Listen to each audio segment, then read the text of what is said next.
Welcome back, viewers. So now let us enter into this next segment and understand who is Devi Parashakti. The Dhyana Shloka for Devi Parashakti translates, I meditate on the great Empress. She is red in color and her eyes are full of compassion and holds the noose, the bow, and the flowered arrow in her hand. She is surrounded on all sides by powers such as Anima, and she is the self within me.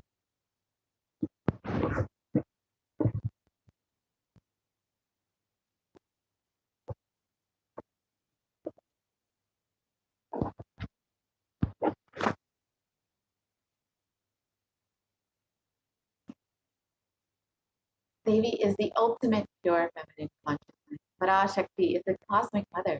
It is her cosmic womb from which billions and billions of universes come out and go in. Source where the Big Bang and black holes go on. Parashakti is the source, source Shakti, source energy, source power, from which all of us came, in which all of us are even now, in which all of us are going to merge, out of her extreme love and compassion. Parashakti herself is manifesting through the embodied form as the Nijavatara of the Supreme Concept of Hinduism, gracing us, answering all of our questions, attending to our prayers, giving boons, healing us, revealing our past, present, future, and delivering profound spiritual truths, and ultimately giving us the experience of Paramashivoham itself. In the words of Devi Parashakti herself, raising in Omkara, expressing as the Vedas and Agamas, blossomed as Reemkara, billed as Parashodasi, living in the 40 triangles, the Kailasa Swamini, who is the Kailasa Tripura Chintamani, the Parashodasi, sitting as part of Parashari, who rules the world, Paramashakti, Manonmani, Meenakshi. As Nithyananda, I took Nijavatara here to give good boon to everyone, to bestow all goodness. Hiranyagarbha Swarupini, Brahmanda Yoni, Shami, Chandramauli, Rabala, Aparna, Uma, Parvati, Savitri, Navayamana, Samrajalakshmi, Parameshwari, raising in Omkara, blossoming as Shiva, Shiva manifesting as the source of existence, powers of existence, expression of existence, from the oneness of Om, blossoming into two as Prakriti and Purusha, blossoming as three Shaktis, Ichha, Kriya, and Jnana, growing as the four Vedas, expanding as the five Panchabhutas, beyond the six chakras, filled as the Gotras of the seven Rishis, as expanding as the 8 directions, existing as the 9 grahas, blossoming as the 10 indriyas, being as the 11 mudras. So how can we receive Devi Parashakti? In the words of the Supreme Concept of Hinduism itself, literally you are seeing Paramashiva and Parashakti at that moment. She is there in your screen, so always receive her very traditionally. Keep 2 betel leaf, 1 banana, 1 betel nut, and 1 coin in front of the screen. Watch Devi. The coin is considered to be the traditional dakshina of the Hindu tradition. It can be even the lowest value in India. It can be even 1 paise. In the US, it can be even 1 cent. You can offer that to Devi. After the darshan is over, do the namaskar and eat the banana, the betel leaf, and the betel nut. Take it as prasadam immediately. Collect those coins and send them to the LA temple. This betel leaf, betel nut may look too small, but in a few days, you will see how much it adds to your sentiment that really she is there. You will not take the Devi darshan for granted. Rituals will break your monotonous, unconscious mentality and lifestyle and remind you and raise you to the powerful cognition. This is how you can set up your tambulam with 2 betel leaf, 1 banana, 1 betel nut, and 1 coin. And you can offer this in front of your every single day that you have Devi Darshan and receive the blessings and grace of Devi Parashakti in your life. So now with this, we will be entering into the next segment and understanding some of these sacred secrets revealed by Devi Parashakti in the Akashic reading. So we'll be right back, entering into the next segment.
understand the secret of Hindu birth as revealed by Devi Parashakti herself.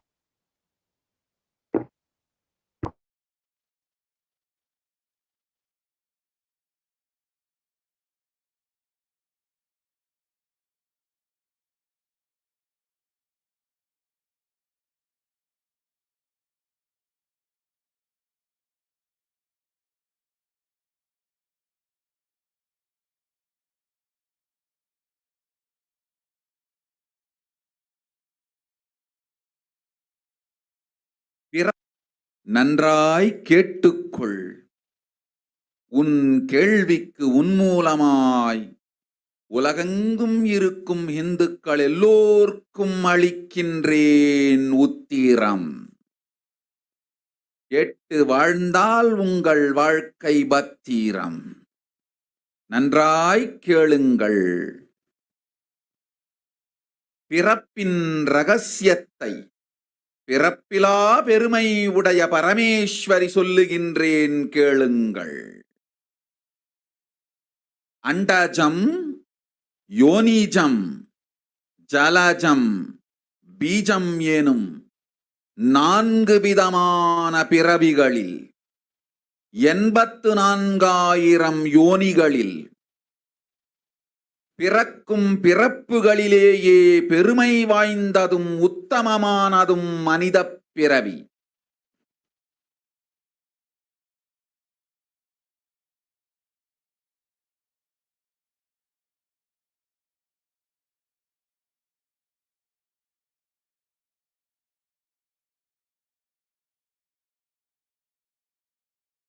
நன்றாய் கேட்டுக்கொள்.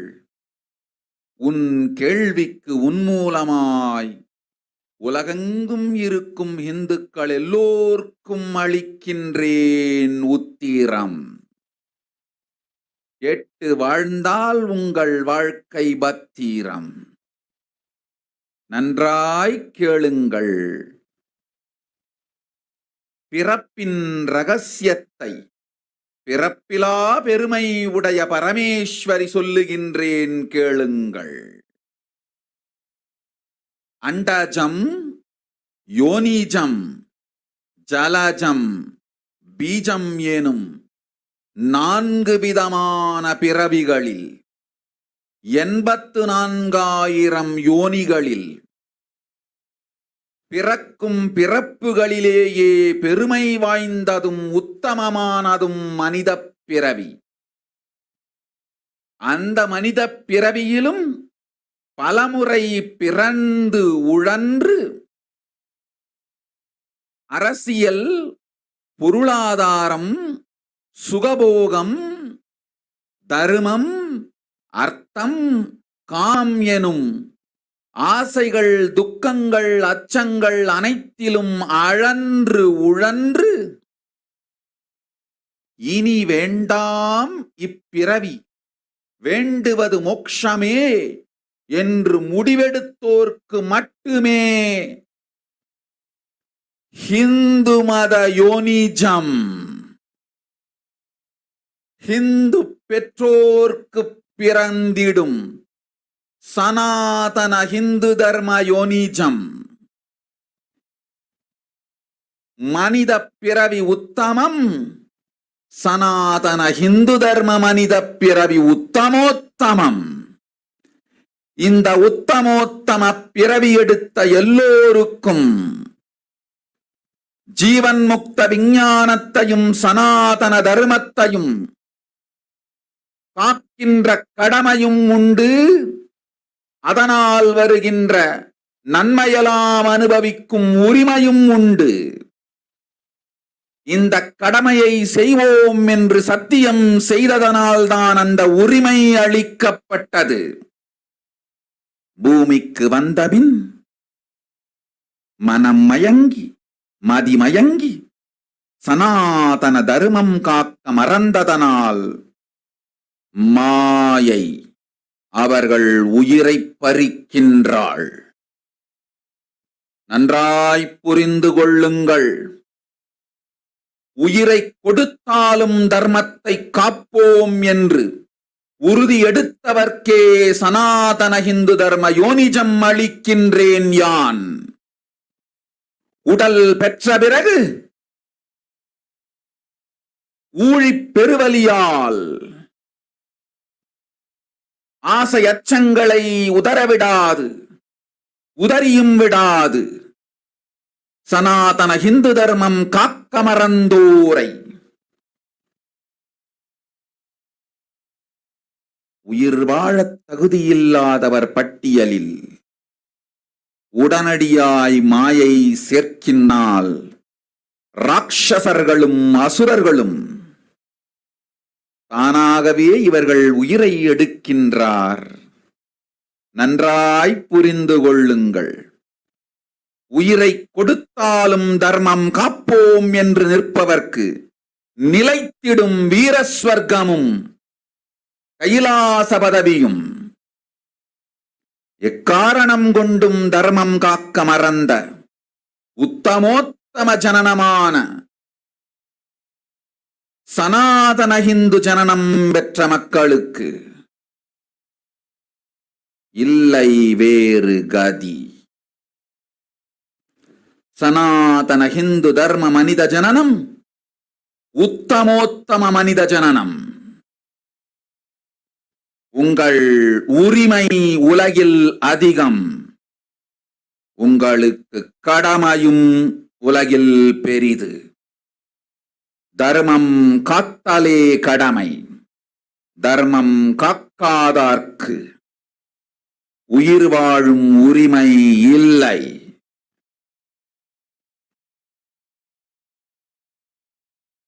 நன்றாய் புரிந்து கொள்ளுங்கள்.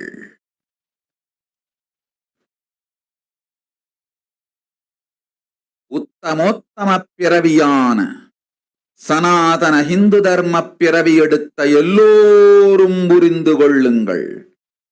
உங்கள் வாழ்வின் முதற்கடமை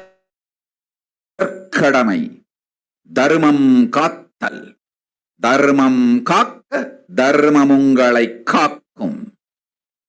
சனாதன ஹிந்து தர்மம் காக்க மறந்திட்டால் வாழும் உரிமையை நீங்கள் இழந்து விடுகின்றீர்கள். அதற்கு மேல் வாழ்ந்தென்ன, அழிந்தென்ன? பூமிக்கு பாரம் குறையட்டும் என்று அசுரர்களும் ராட்சதர்களும் உங்களை உண்டு தீர்க்கின்றார்கள். அதையும் மாயை கண்டு சும்மாவிருப்பாள். பிரபஞ்ச ரகசியத்தை, பிறவியின் ரகசியத்தை உலகிற்கெல்லாம் உத்தரமாய்ச் சொல்லிவிட்டேன். புரிந்து வாழ்வில் நடந்து உயிரை பத்திரமாய் பார்த்துக் கொள்ளுங்கள். அன்னை சொல்லும் அருள் சத்தியம் இது. ஓம் ஓம் ஓம். Now, let us look at the translation of Devi Parashakti's revelation about the sacred secret of Hindu birth.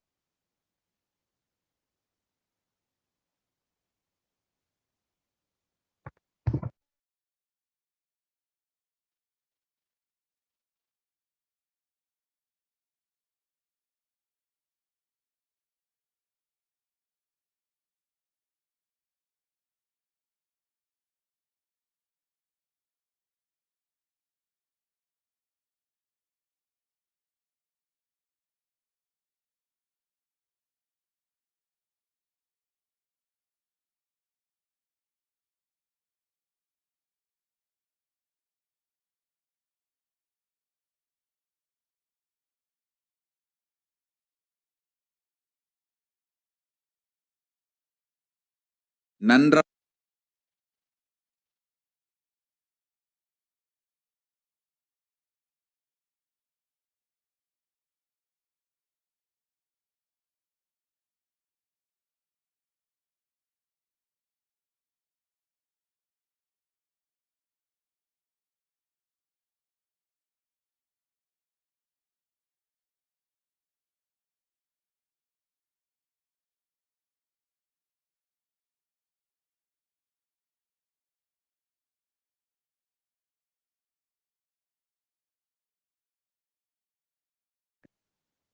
So let us look at Devi Parashakti's revelation mapped into English.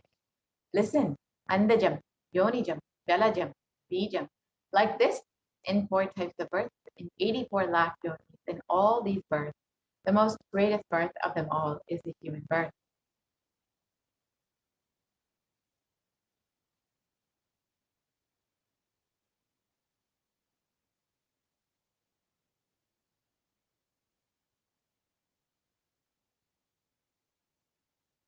Even in that human birth, being born and toiled many times, after getting burnt and toiled in politics, in finance, in luxuries, in dharma, artha, kama,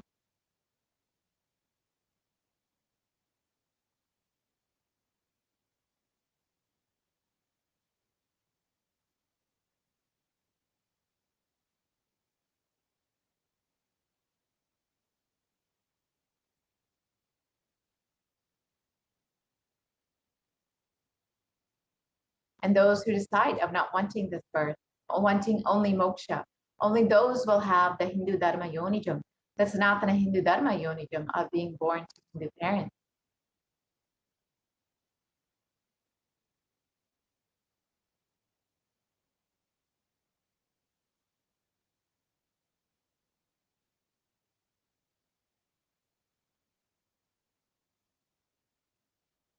Human birth is Uttamam, the best, and Sanatana Hindu Dharma human birth is Uttamottamam, the best of the best.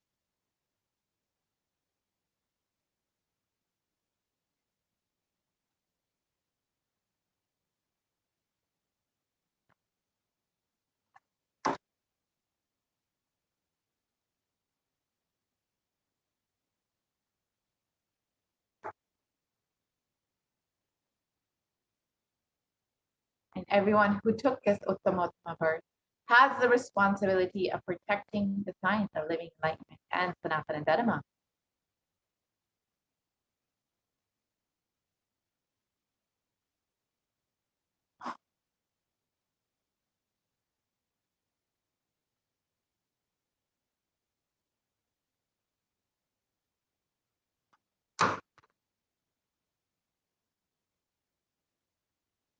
And also they have the right of experiencing its benefits.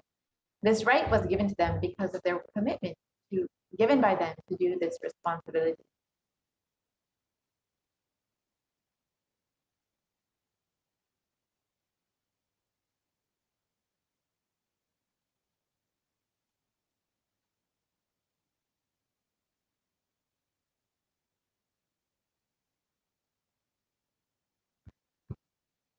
After coming to Bhuloka, by getting mentally deluded and forgetting that the Dharma of protecting Sanatana Dharma, Maya, she is taking away all of their souls.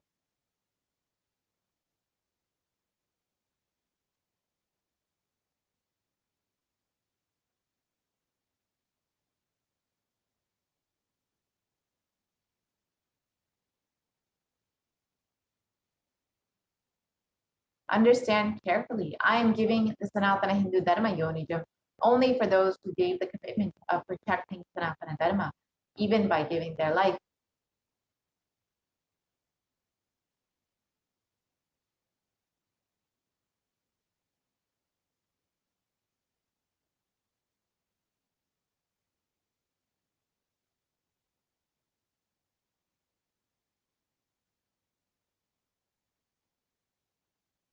After getting the body because of painful delusion, not dropping fear and greed.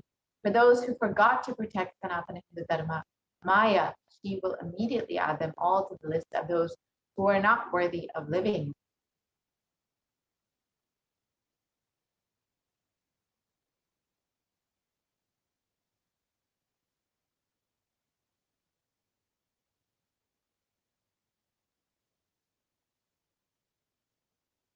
Therefore, Rakshasas and Asuras are automatically taking away their life. Understand properly, for those who stand that even by giving their life, they will protect Dharma, will permanently have Virasvarga and Kailasa Padavi.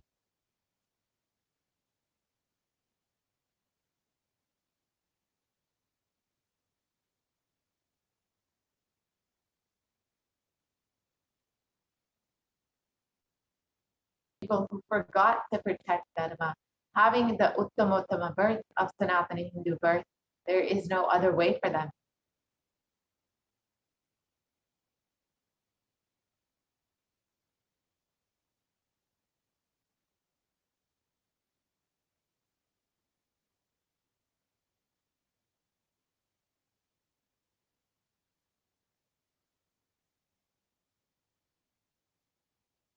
Sanatana Hindu Dharma, human birth, is Uttamottama human birth. Your rights in this world are immense. Also, your responsibility in this world is large. Protecting Dharma is responsibility.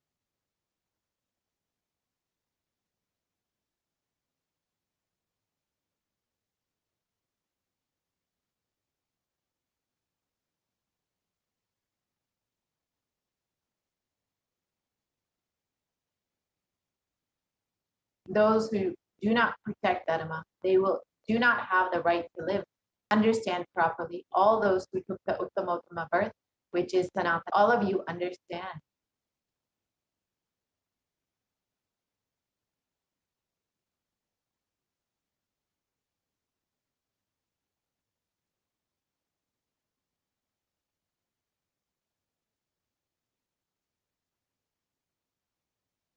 The first responsibility of your life is protecting Dharma. If you protect Dharma, Dharma will protect you.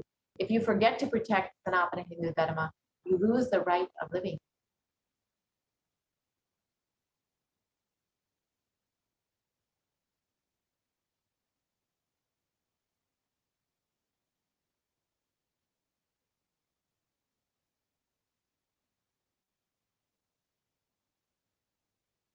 After that, what bothers whether you live or get destroyed? Asuras and Rakshasas will eat you so that the burden on earth is reduced. Seeing that, keep quiet.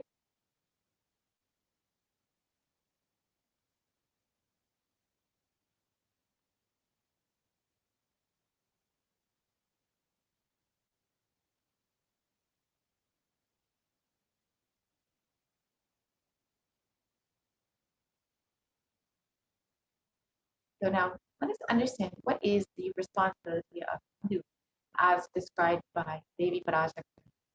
We've been given this Hindu birth, this being born to Hindu parents as a blessing because of our commitment to protect Sanatana Dharma, to protect all the great gifts it has to offer to the world.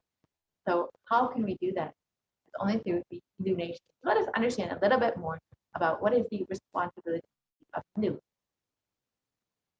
Hinduism represents the world's most ancient yet progressive indigenous spiritual tradition. It is an open framework model of civilization that stands for global peace, vegetarianism, nonviolence, yoga, worship of nature, temple-based living, manifesting spiritual powers, and the inherent divinity of every being.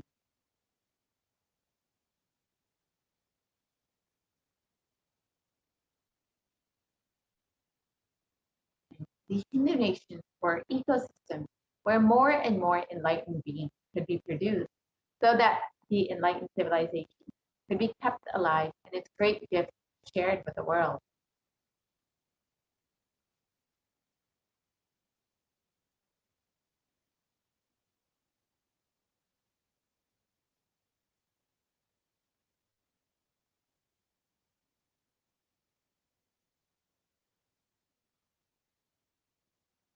So let us look at some of the references of Hindu nations from our Hindu scriptures. There have been hundreds and hundreds of references of these Hindu nations, how prosperous they were, and how successful they were as kingdoms because of the following the Hindu principles. So let us look at some of the most famous references that you probably have already heard of. The first reference that we'll look at is the Rama Rajya, the kingdom ruled by Bhagavan Rama. And it's described in the Valmiki Ramayana. There were no widows to lament, nor there was any danger from wild animals, nor any fear born of diseases. The world was bereft of thieves and robberies. No one felt worthless, nor did old people perform obsequies concerning youngsters. Every creature felt pleased. Everyone was intent on virtue, turning their eyes towards Rama alone. creatures did not kill one another. And the description continues on. People survived for thousands of years with thousands of their progeny, all free of illness and grief. The trees were bearing flowers and fruits regularly without any injury by pests and insects. The clouds were raining in time, and the wind was delightful to the touch. Every caste was performing their own duties, satisfied with their own work and bereft of any greed. People were intent on virtue and lived without telling lies.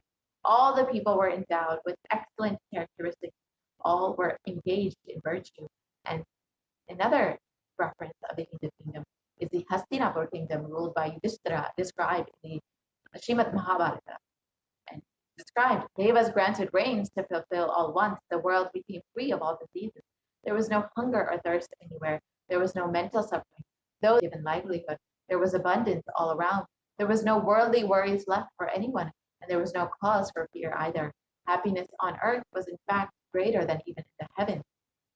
The Hindu nations had so much to contribute to the world in every single field, whether in the field of enlightenment, health, medicine, art, science, technology, aviation, dance and music, clothes and jewelry, social systems, judicial systems, political systems, legal systems. Every field, Hindu nations contributed and gave breakthroughs to the world.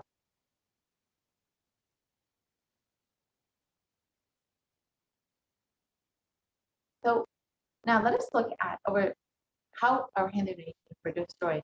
Over the course of 1,000 years, Hindu nations faced various invasions and destruction of the Hindu civilization. And this was carried out over 3 phases. We'll be looking at each of those phases, understanding how exactly over the course of 1,000 years, the Hindu civilizations have been left completely destroyed. When once we had 56 nations, now we have none other than Kailasa. So the first phase of the destruction of Hindu civilization was the Islamic invasion between 800 and 1700 AD. This was the physical destruction of the Hindu civilization. And Will Durant described that the Mohammedan conquest of India is probably the bloodiest story in history. The Islamic invaders, and the historian great glee and pride, the slaughters of Hindus, the forced conversions, abduction of Hindu women and children, slave markets, and the destruction of Hindu temples carried out by the warriors of Islam. And the Islamic law prescribed for Hindus, as conveyed by Khilji, describes that Hindus are like mud. If silver is demanded from them, they must, with the greatest humility, offer gold. If a Mohammedan desires to spit into a Hindu's mouth, the Hindu should open it wide for that purpose. God created Hindus to be slaves of Mohammedans.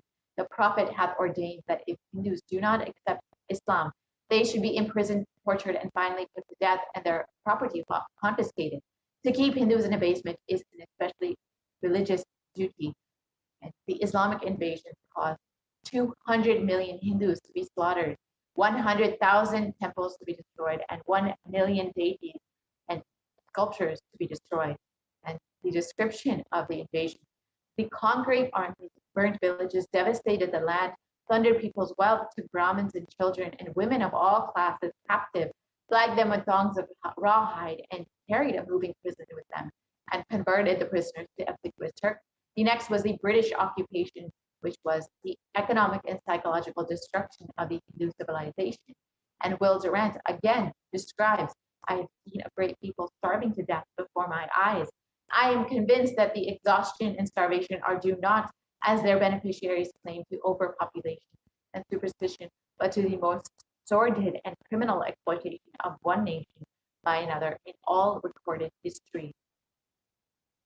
And the British Empire used all possible means to destroy the Hindu civil and cultural institutions in order to delegitimize and demoralize the indigenous people of India so that they would become slaves in their own homeland. This included discriminatory laws to instill feelings of racial inferiority, engineering artificial famines to starve natives into submission, annexing Hindu kingdoms to undermine the native rule, mistranslating our Hindu scriptures to instill feeling anti-Hindu narratives, to destroying the indigenous Gurukul education system, and destroying local productivity. And the British occupation caused $45 trillion to be looted from India over the course of 200 years. and 45 million Hindus were put to death due to artificial famines and imposed poverty, and over 680 native kingdoms were usurped by the British Raj. And Sashi Tharoor of the Indian Parliament described, the British came to one of the richest countries of the world, and over 200 years of exploitation and looting reduced it to a poster child of third world poverty. The next phase of the destruction of the Hindu civilization was the secularization of India between 1947 and present day after independence until the current day. This has been ruled by brown faces, British attitudes and policies toward Hindus. And Nehru describes what a disgusting savage people we are. Politics, progress, socialism, communism, science, where are they before this black religious savagery?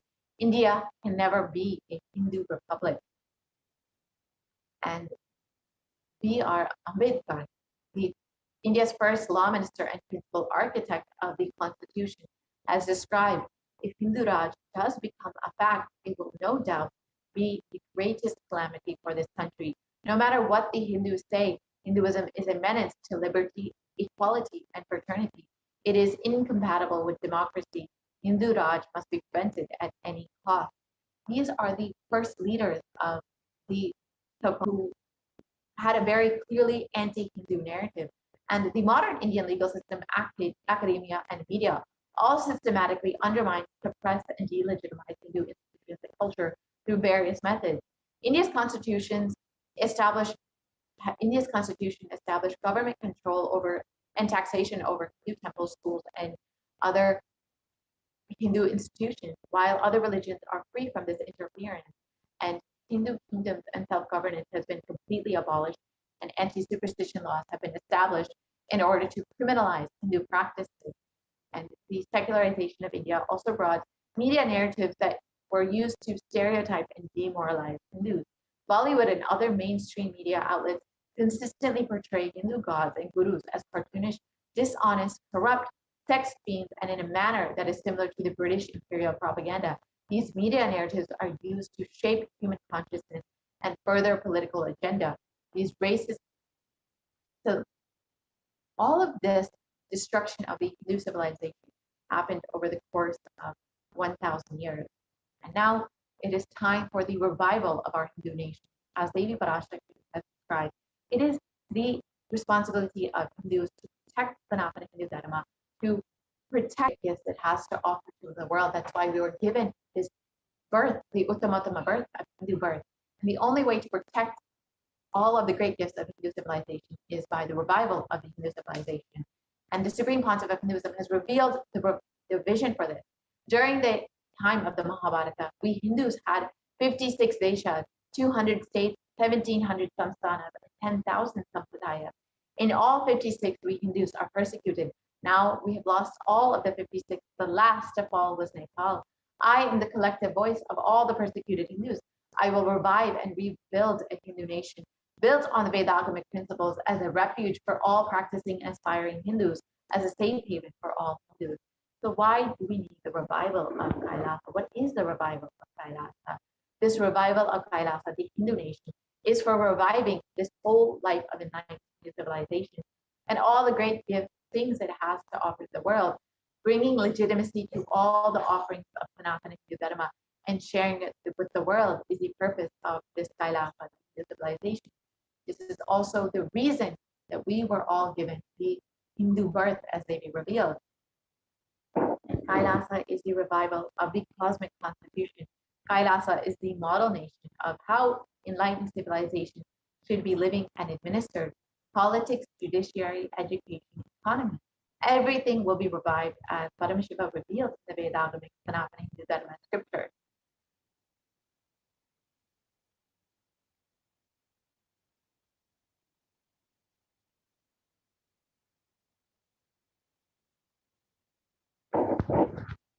Being one of the most persecuted civilizations, Hinduism is on the brink of the extinction. Such Hinduism only through history books. So what can we do to stand up for our Hindu civilization and all that it has offered to the world? What that we have committed to, as Devi Parashakti revealed when we were given this human birth, this Uttamottama birth of Sanatana Hindu birth. Today, Hinduism is a political orphan. the preservation and restoration of Hinduism's political, spiritual, cultural heritage is impossible without a national identity. So what can we do to save Hinduism?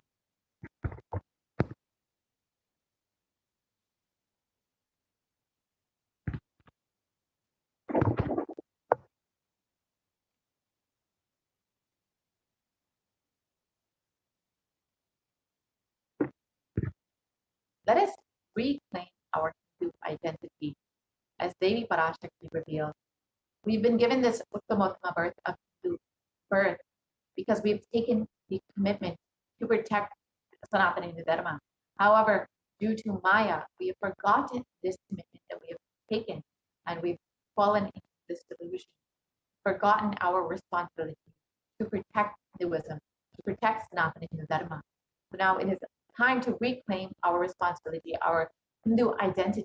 We need to understand that Hinduism is responsible for our successful life. If you are a Hindu and you are healthy, wealthy, rich, successful, peaceful, happy, respectable, have a stable family life, have the best mental health, you need to understand Hinduism is responsible for this. Our Hindu identity is responsible. Our Hindu scriptures are responsible. It is Hindu scriptures which have given us the best mental setup. All the best things that we Hindus have, the Hindu scriptures are responsible. And Hindus are the richest and most successful ethnic community in the world. In the scriptures, Hindu lifestyle, our enlightened masters are responsible for this. Hindu thought currents are responsible for this. And in the Hindustan Times, just to show one example, Hindus are considered to be the most educated religious group in the US, according to research by Pew Reports. So this is just one example of how the world and how much of goodness they brought to the world. Let us reclaim our Hindu identity. We need to understand that it is not just anti-Hindu elements being active. It is the responsible Hindus being inactive that is responsible for this whole destruction of Hinduism.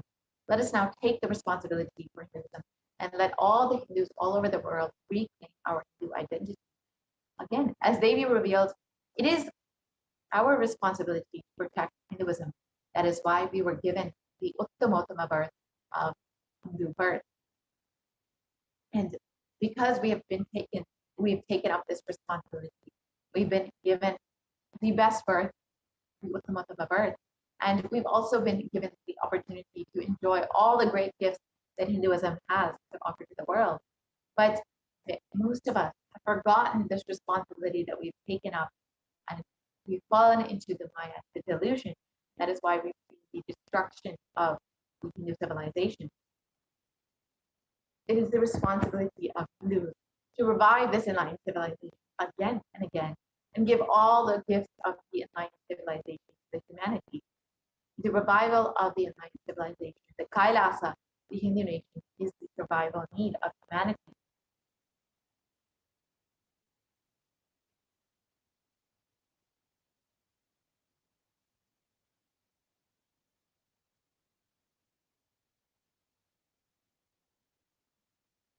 So this is an invitation to all of the Hindus out there. We are inviting all the Hindus, those who are born Hindus, practicing Hindus, those who are sympathetic towards Hinduism, those who are curious towards Hinduism, those who want to explore and enjoy Hinduism.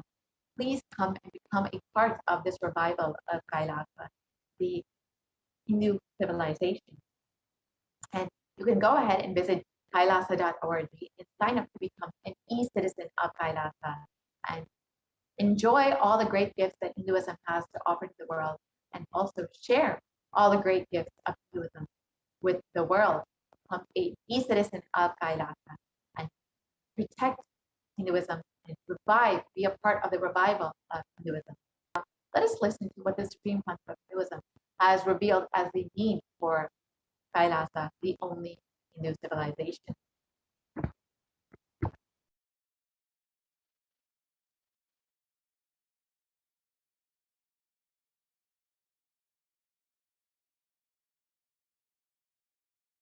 Contribution. Hinduism, Veda Agamas have great things to contribute to the world. Like the great power manifestation science, the ancient culture and arts, the ancient lifestyle truths, the ancient medical practices and medicinal knowledge, the ancient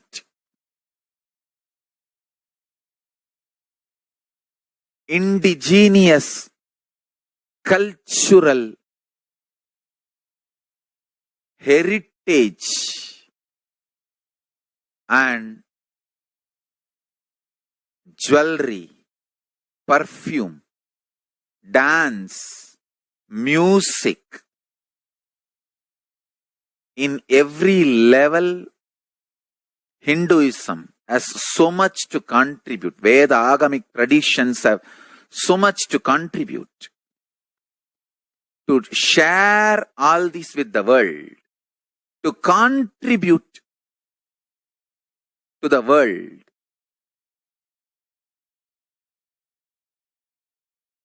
Hindus need to tell the world what they are contributing in every level. The brand of Hinduism itself is enriching and empowering and enlightening. Hinduism is all about enlightening the world, empowering, enlightening, enriching the world, contributing.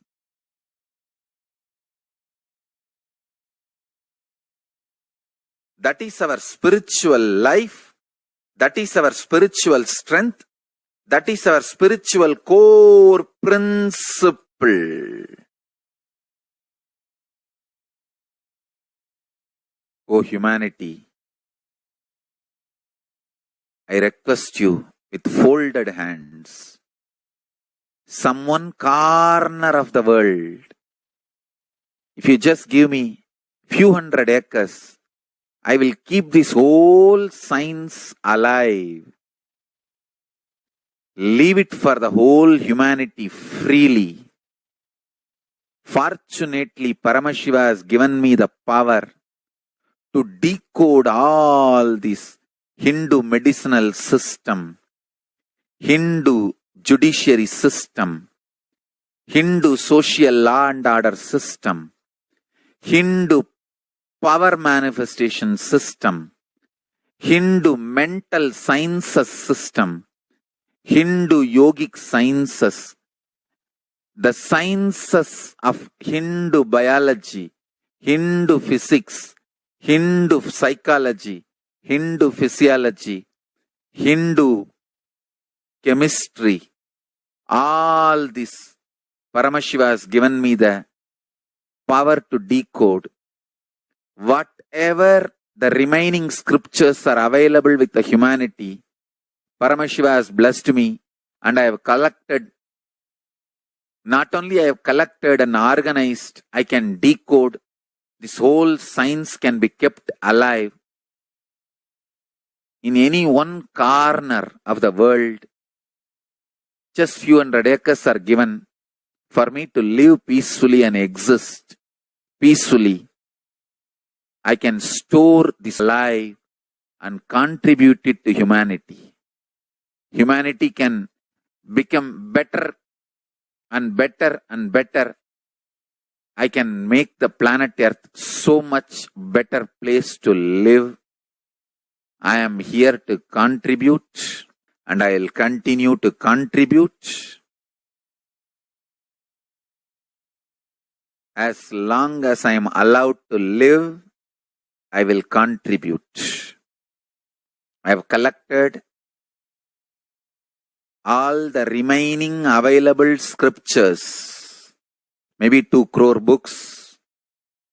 2 crore means 20 million, I think, books on Hindu physics, Hindu chemistry, Hindu biology, Hindu physiology, Hindu psychology, Hindu law and order, Hindu social system, the power manifestation sciences of Hinduism, yogic sciences of Hinduism.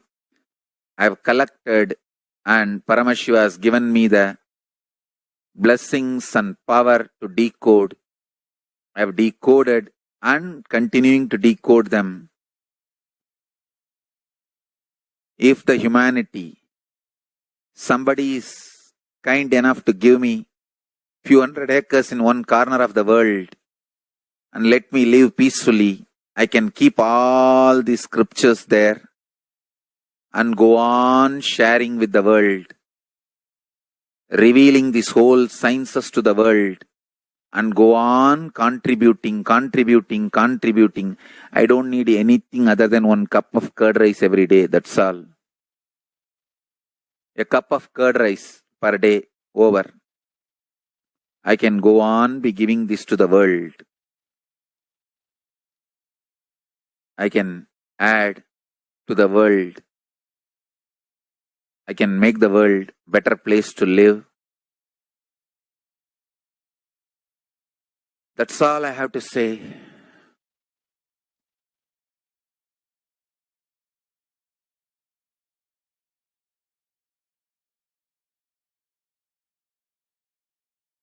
Thousands of medicines are described detail in ancient Siddha and Ayurvedic scriptures. Paramashiva has given me the power to decode them, read them, and properly translate and map them to the modern day human language. And I am ready to work 20 hours a day.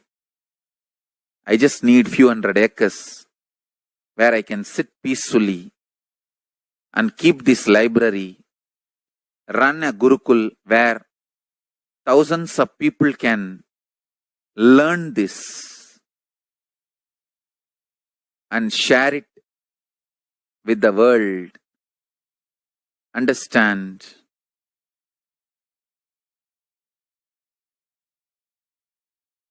I am only interested in contributing.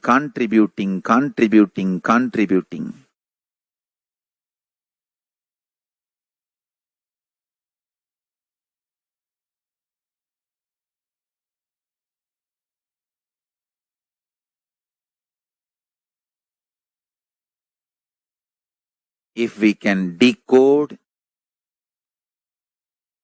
all this great knowledge, whole world can prosper from this knowledge. Whole world can enjoy from this knowledge. If I prosper, I will only create a university. I will not create anything else. If the Hindus prosper, they will only create education institutions. Because Hinduism is all about giving, contributing. If I prosper, I'll create university, that's all. Kailasa is all about university, to decode the ancient sciences and share with the world. Understand? Every day I am sitting and going on decoding, writing notes on my books and writing details on my books. Whether it is making human beings manifest powers, and I have also now started downloading and decoding the science of making animals manifest powers. Whether making people manifest powers or healing,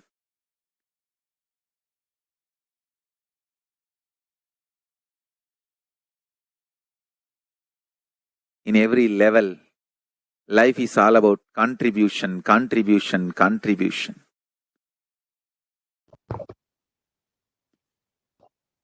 Now, so we've understood what is the need for Kailasa, the only Hindu civilization, the only Hindu nation. Let us now sign up to become a part of Kailasa, to be an e-citizen of Kailasa. You can visit kailasa.org and sign up to be an e-citizen and avail all the benefits that Hinduism has to offer the world, and also share all of the great gifts Hinduism has with the world. So now with this, we will be concluding this portion of the program, and we will be entering into the next segment where we will understand the offerings that we can make to Devi Parashakti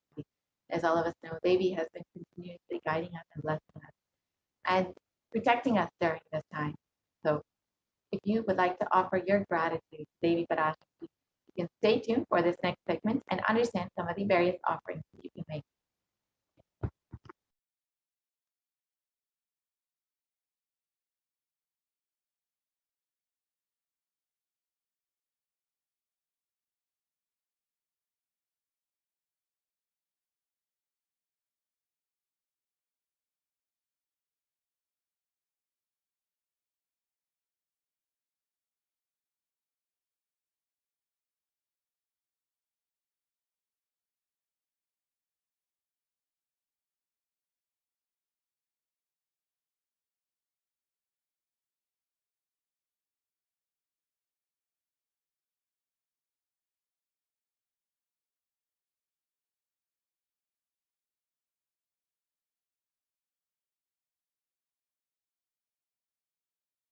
I mean by the word e-Kailasa?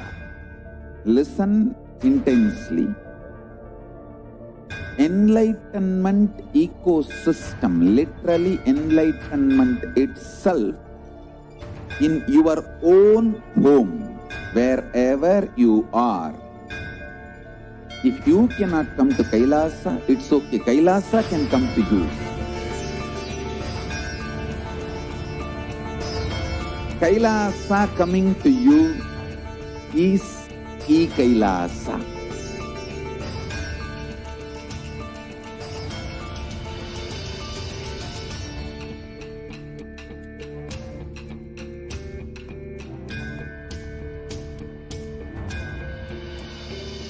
I will revive Hinduism.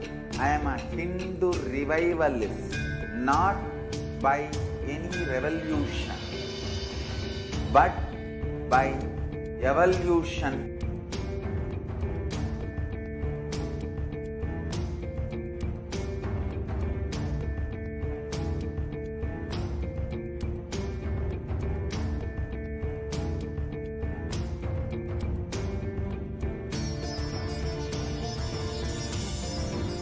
And setting model community.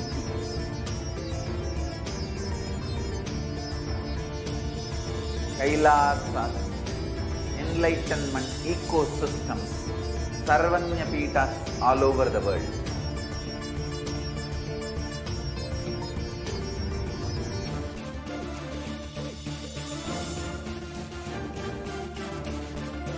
All powerful cognition, knowledge, only when you live, power manifestation and possibilities manifestation happens. It's a fundamental truth.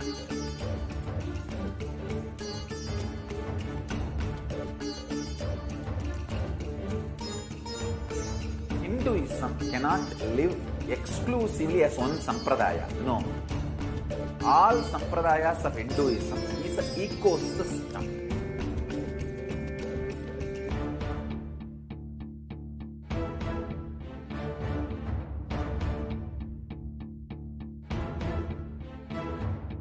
So don't keep quiet thinking that if one sampradaya is attacked, only that sampradaya is going to be affected.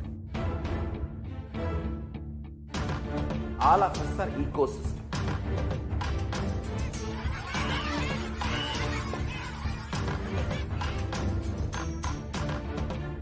I invite all of you to get involved and enjoy Hinduism by the principle of Dharmo Rakshati Rakshitaha. When you protect Dharma, Dharma protects you. You will make the planet flourish spiritually. The spiritual prosperity will happen to the whole planet. We all have to coexist together.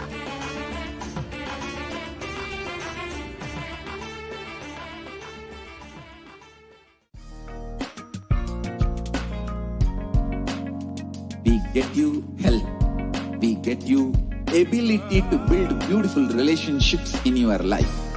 We get you direct spiritual support, and we make sure you become wealthy.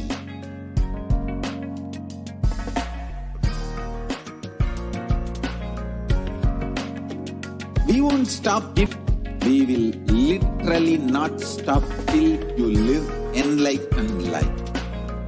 Manifesting the state of Paramashiva, space of Paramashiva, powers of Paramashiva, being of Paramashiva.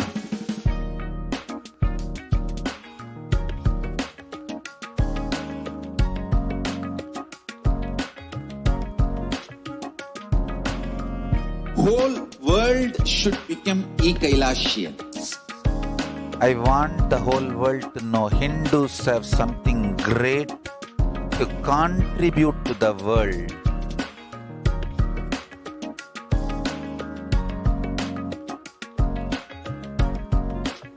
We have something great to contribute to the world.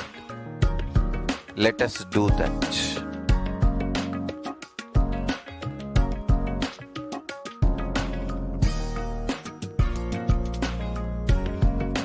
E-Kailasa is proper customized spiritual service helping you to identify your root patterns of suffering.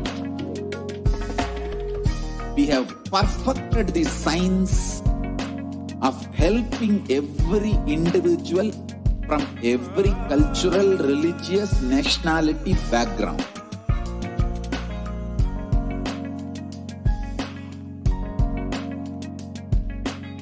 You will have lowest reactionary assumptions, highest awakened response, alive response for life continuously.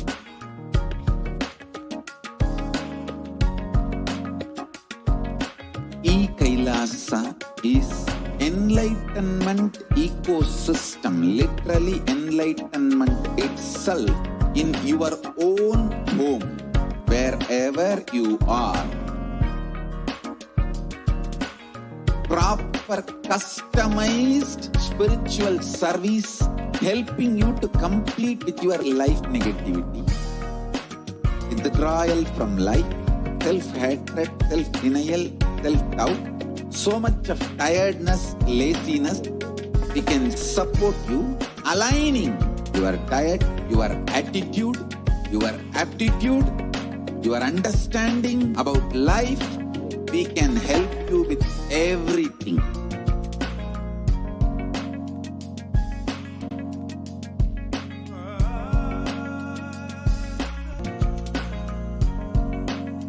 If you are interested in enlightenment, we will immediately.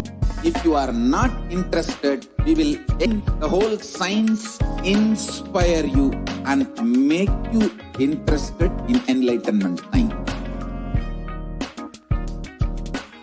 We need to cater this enlightenment science to the whole world wherever they are, because enlightenment is the birthright of all human beings.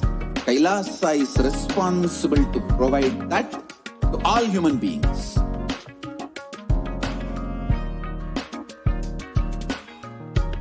Kailasa is the totality of the knowledge I received from my gurus and practice manifested in my life, perfected by teaching millions of people from all cultures, time zones, backgrounds, genders, nationality, race, from every creed.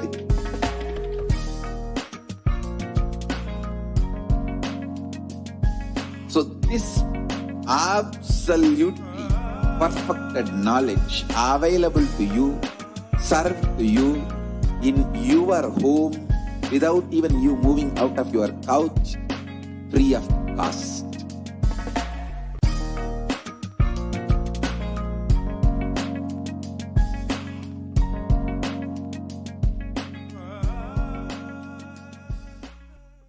Just be alive for next 3 years. Don't die within next 3 years.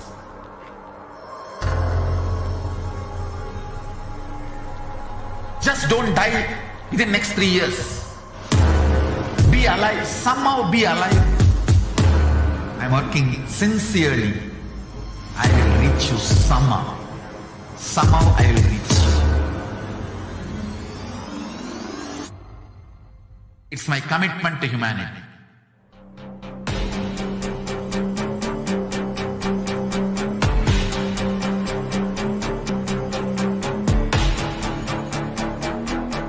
Die within next 3 years. I will reach you wherever you are, whichever corner of the world you may be. I will reach you with enlightenment. You manifesting the state, powers, being Paramashivoham. It is possible, and it is possible for you.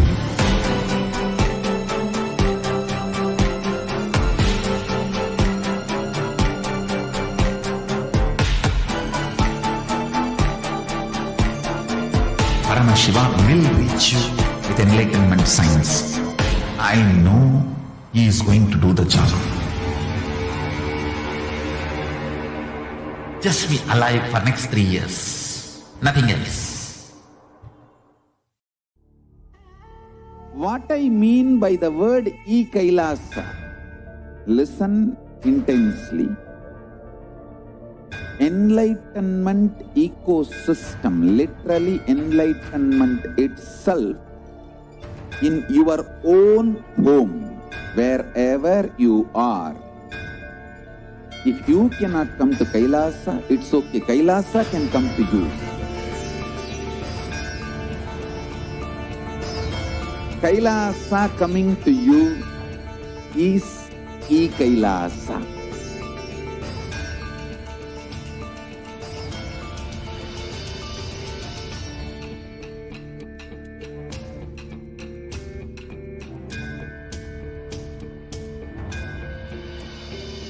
I will revive Hinduism.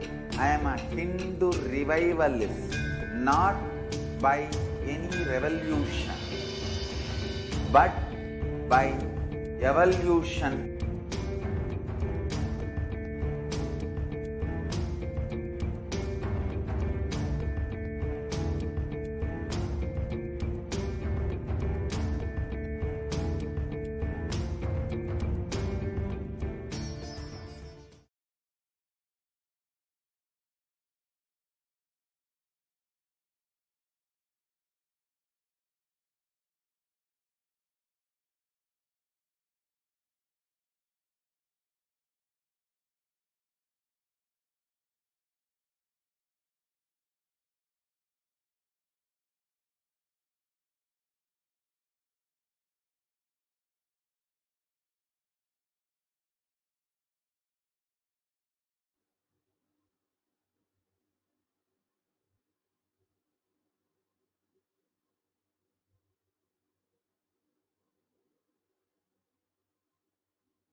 Nithyananda.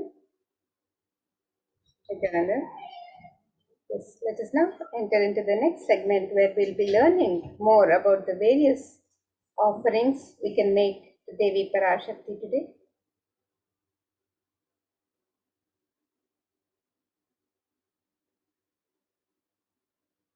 In the Hindu tradition, the offering is a pure gift of love, devotion, and oneness, and it is a celebration of the darshan, the meeting with the divine, the communion with the divine.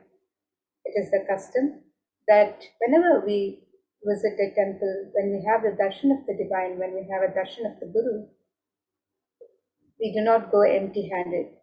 We always offer some token of our gratitude, an expression of our sacred sentiments. And when the divine accepts one offers, the offering becomes complete. These offerings are not made out of fear or greed, but they're a pure expression of our sacred sentiments of love, devotion, and gratitude to the divine. But our lands, the offerings are purely a part of the grand Leela, laid out only for the purpose of enlightenment.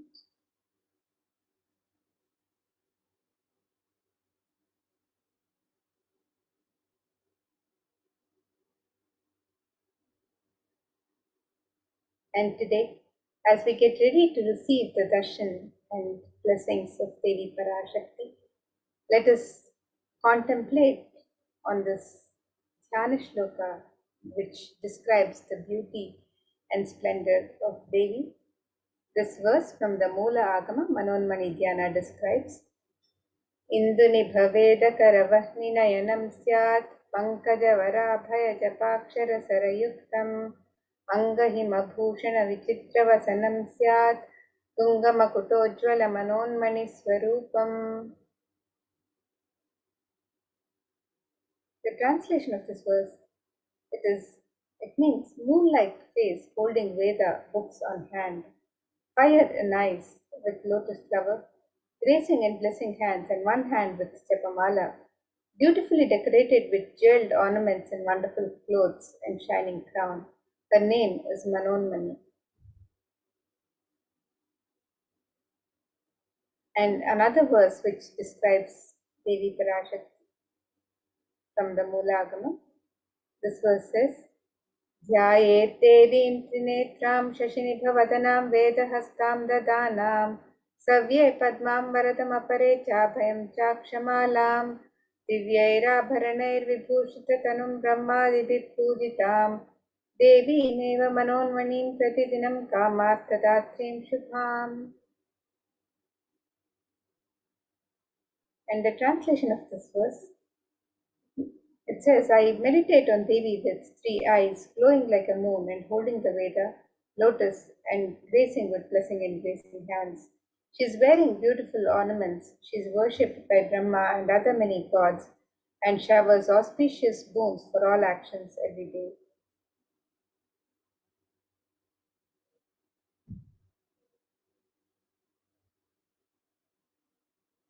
And another verse from the Atharva Veda describes the significance of the divine element of gold.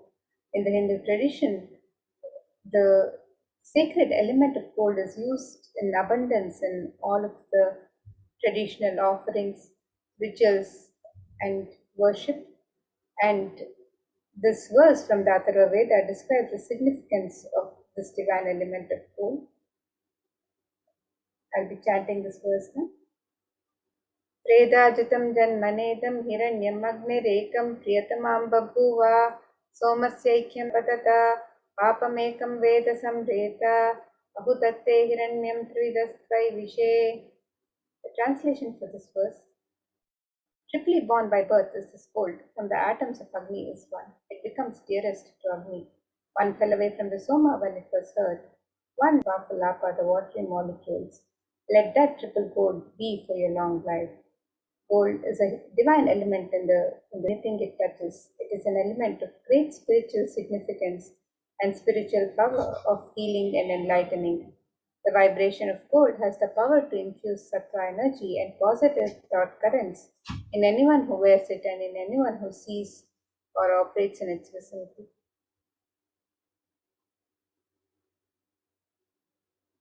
Gold is present in all the Hindu scriptures, the Agamas, the Vedas, the Shrutis, Smritis, Itihasas, Puranas. In all the scriptures, it is abundantly displayed that gold is the most auspicious and purest metal which purifies our being. In the Hindu civilization, everything was built in gold, exchanged in gold. Ritual feasts were offered in gold bricks. When one was to be saved from life-threatening illnesses, gold was offered as a ritual fee.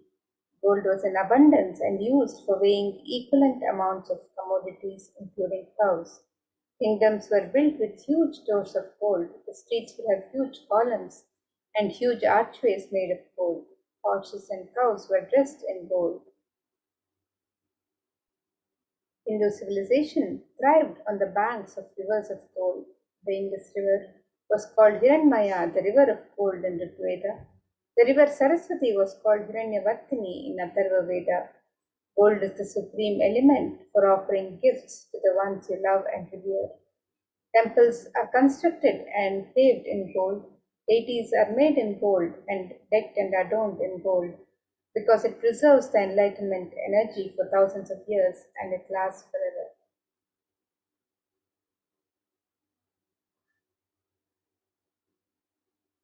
So today, let us look at the various traditional offerings that you can offer to Devi Parashakti as we get ready to receive her darshan and blessings. So you can make various traditional offerings of ornaments and sevas. The first offering is the e-hundi offering. And just as we have the offering of the hundi in any temple in India, as where the devotee can offer any token of gratitude as they wish to. Similarly, today you can make the e-hundi offerings in multiple currencies and in any amount as you would wish to offer. And Devi is one who is described as the one who is fond of true devotion. She is Bhakti Priya. So let us look at this verse which describes Devi's love for true devotion.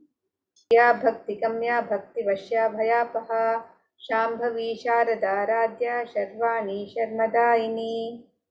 The translation for this verse, it says Devi is fond of true devotion and is realized through true devotion. She can be won over through devotion and she removes all fear. If there's any fear in the minds of the devotee, Devi is sure to remove that fear. It is stated that Devi likes to be worshipped in autumn. Here it is meant the autumn of our lives when thoughts turn more and more inwards. The role of the divine is known and understood clearly. The need for Devi worship becomes stronger. Shambhavi is the consort of Shambhu or Lord Shiva. Sharadharadhya is the one who is worshipped by Devi Sharada, Devi Saraswati. Sharvani is the wife of Lord Shiva. The Linga Purana says Lord Shiva is called Sharva in his earth form. Sharmadaini is Devi who bestows happiness on the devotees. And you can make the offerings of e-hundi as your token of gratitude and devotion to Devi Parashakti, your kanika, your token of gratitude. And Devi blesses every devotee just for the devotion. She is the one who is fond of true devotion. So you can make the e-hundi offerings on the website www.kailasamailer.com/sevas, and you can make this offering in multiple currencies and in any amount as you would wish to offer.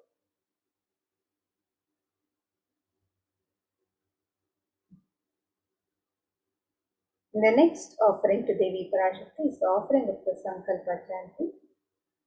And this verse from Devi Mahatmyam, chapter 12, verse 34 describes Tayai tanmohyate vishwam shaiva vishwam prasuyate saya chittaja vijanam tushta rudim prayaschati. The translation for this verse, it says the goddess enchants this universe and she herself gives birth to this universe. That goddess being prayed without interest in anything gives the knowledge that leads to salvation and gives wealth in the materialistic sense. You can make the offering of the conscious resolution, the Sankalpa chanting, and be blessed with the fruition of all the desires and wishes that you yearn for. So you can make this offering of the Sankalpa chanting on www.kailasamailer.com/sevas.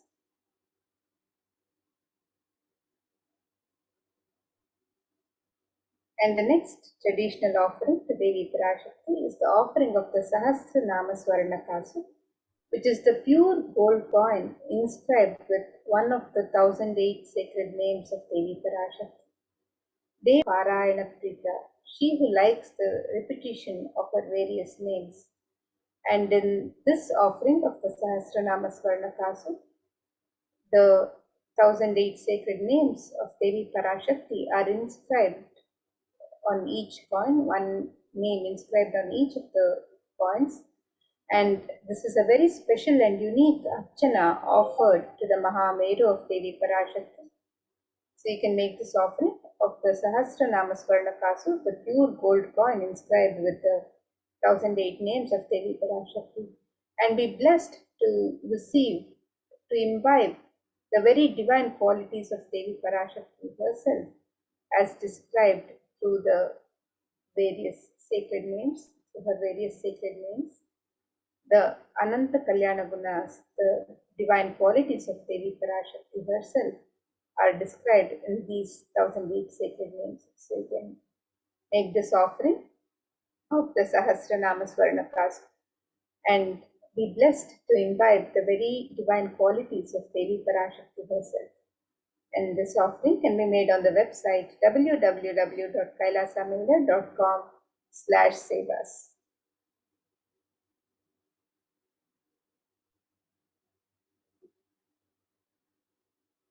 The next offering to Devi Parashakti is the offering of the gold finger ring with pearl, the Mukta Anguti. And Devi is described as the one who's adorned with pearls and gems. So let us look at this verse which describes the beauty of Devi Parashakti.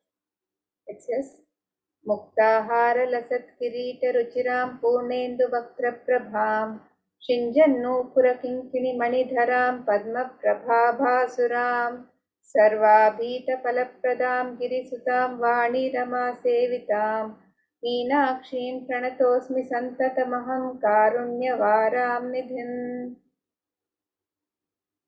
The translation of this verse, it says, I bow to the goddess Meenakshi, whose crown has garlands of pearls and the face shining like a full moon, who wears anklets that are studded with gemstones and has small bells, who is shining like the splendor of lotus, who grants all the wishes, the daughter of the mountain, who is worshipped by goddesses Vani and Rama. I remain ever bowing to the goddess Meenakshi, the ocean of compassion.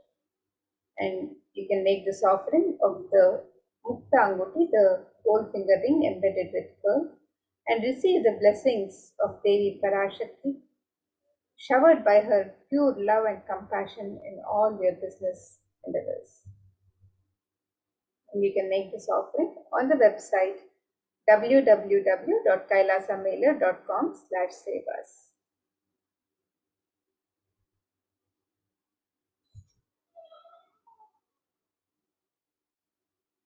The next offering is the Swarna Padma Pushpa, the gold lotus flower. And in this verse from the Kamika Agama, this describes the significance of the gold lotus. It says, Ashtavidyeshwaropeta kumbhavarana samyutam sarve sasutra vastradhya hema pankajabhushitaha sapidanas satpurachascha pakva bilva palaprabha snapanadhyaya samsiddha pramanena samanvitaha. The translation of this verse, it says, all the kalashas should be wound around with a suitable thread and covered with a new cloth.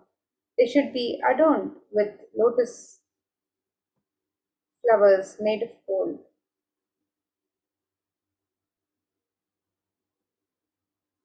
And there are hundreds of scriptural references for using the lotus in the worship of Paramashiva in the Hindu tradition. Almost everything in the worship of the ultimate involving the consecration of the deities of worship or meditating on the mudras and worship involves the lotus flower, the lotus leaf, the lotus pericarp, the lotus petals. The lotus is a divine flower in the Hindu tradition. The Shakti of Paramashiva is also called a lotus. The base of the Paramashiva linga is a lotus. The disciple of Paramashiva is also considered a lotus, one who is about to bloom. And you can make this offering of the gold lotus in any of 3 different sizes as you would wish to, and be blessed to have the state, space, powers, and being of Devi Parashakti in your inner space amidst any and every adverse situations in life.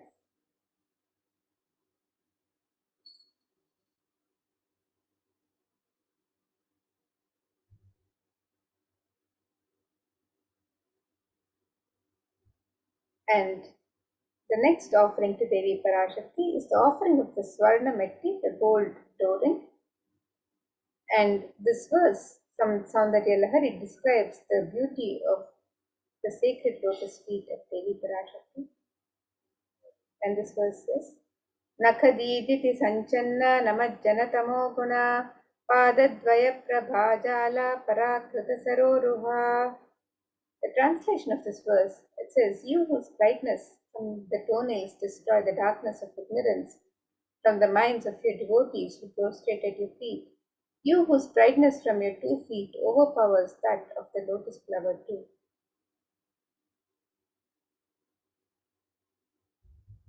We can make the offering of the Swarnamatti, the gold flooring, to adorn the sacred lotus feet of Devi Parashakti, and be in constant gratitude for receiving her blessings in even the most difficult aspects of your life.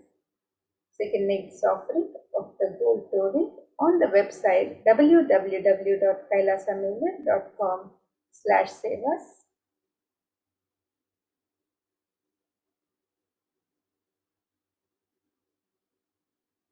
And the next offering to Devi Parashakti is the offering of the Swarna Mangtika, the gold hairline jewelry.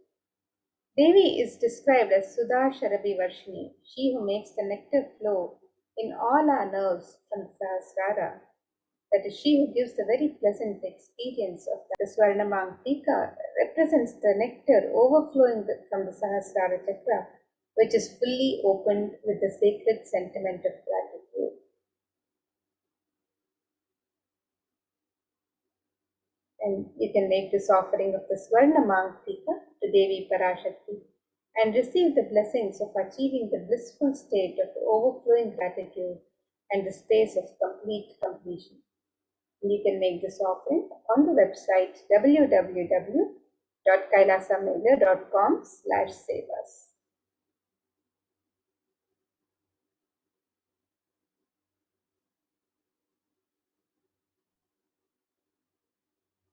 And the next traditional offering of Seva to Devi Parashakti is the offering of the Pratyaksha Pada Puja. And this offering is the traditional ritualistic offering of gratitude from disciple to Guru. And you can make this offering on the website www.kailasamela.com/sevas. In Saundarya Lahari, the 83rd Shlokam describes that the toenails of Devi Parashakti have been constantly sharpened by being touched by the crowns of celestial beings who always prostrate before Devi. And Tamoguna is the darkness, and in this stotram, tamas, which is indicative of the ignorance in the minds of the devotees, is removed by constantly prostrating before Devi and attain the ultimate knowledge. So you can make the offering of the Pratyaksha Pada Puja, the sacred lotus feet of Devi Parashakti, and be blessed with all the auspiciousness and blessings of Devi Parashakti. And the Supreme Pontiff of Hinduism, Jagadguru Mahasannidhanam, His Divine Holiness Bhagwan Sri Nithyananda Paramashivam, was manifesting as the Nijavatara of Devi Parashakti herself. So you can make this offering of the Pratyaksha Pada Puja on the website www.kailasamela.com/sevas.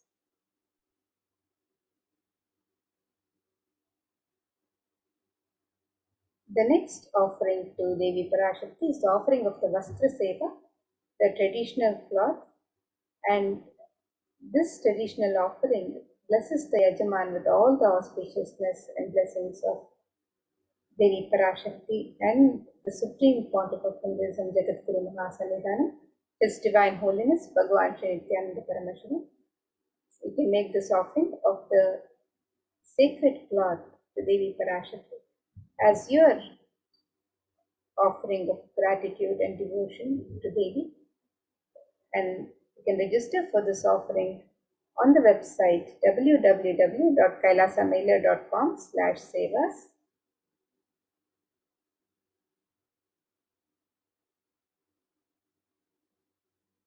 So here you can see a summary of all the traditional offerings that can be offered to Devi Parashakti today. As you get ready to receive the darshan and blessings of Devi, the e-hundi offerings can be made in any amount and in multiple currencies. You can make the offering of the Sankalpa chanting, the conscious resolution. The Devi Sahasranama Kasu is the pure gold coin inscribed with one sacred name of Devi Parashakti from sacred names. And you can make this offering in 3 different denominations and any number of coins as you wish to offer. You can make the offering of the Mukta Anguti, the gold finger ring embedded with pearl, in 3 different sizes. You can make the offering of the Swarna Padma Pushpa, the gold lotus flower, in 3 different sizes. can also offer the Swarnametti, the gold flooring, to adorn the sacred lotus feet of Devi Parashakti. The Swarnamangtika, the gold hairline jewelry too, that represents the overflowing nectar from the Sahasrara. The Pratyaksha Pada Puja, which is the ritualistic offering of gratitude from disciple to Guru, and the Vastra Seva, which is the sacred Devi Parashakti. You can register for any of these traditional offerings and sevas on the website www.kailasamailer.com/sevas. So now let us take a look at the website where you can register for these various offerings.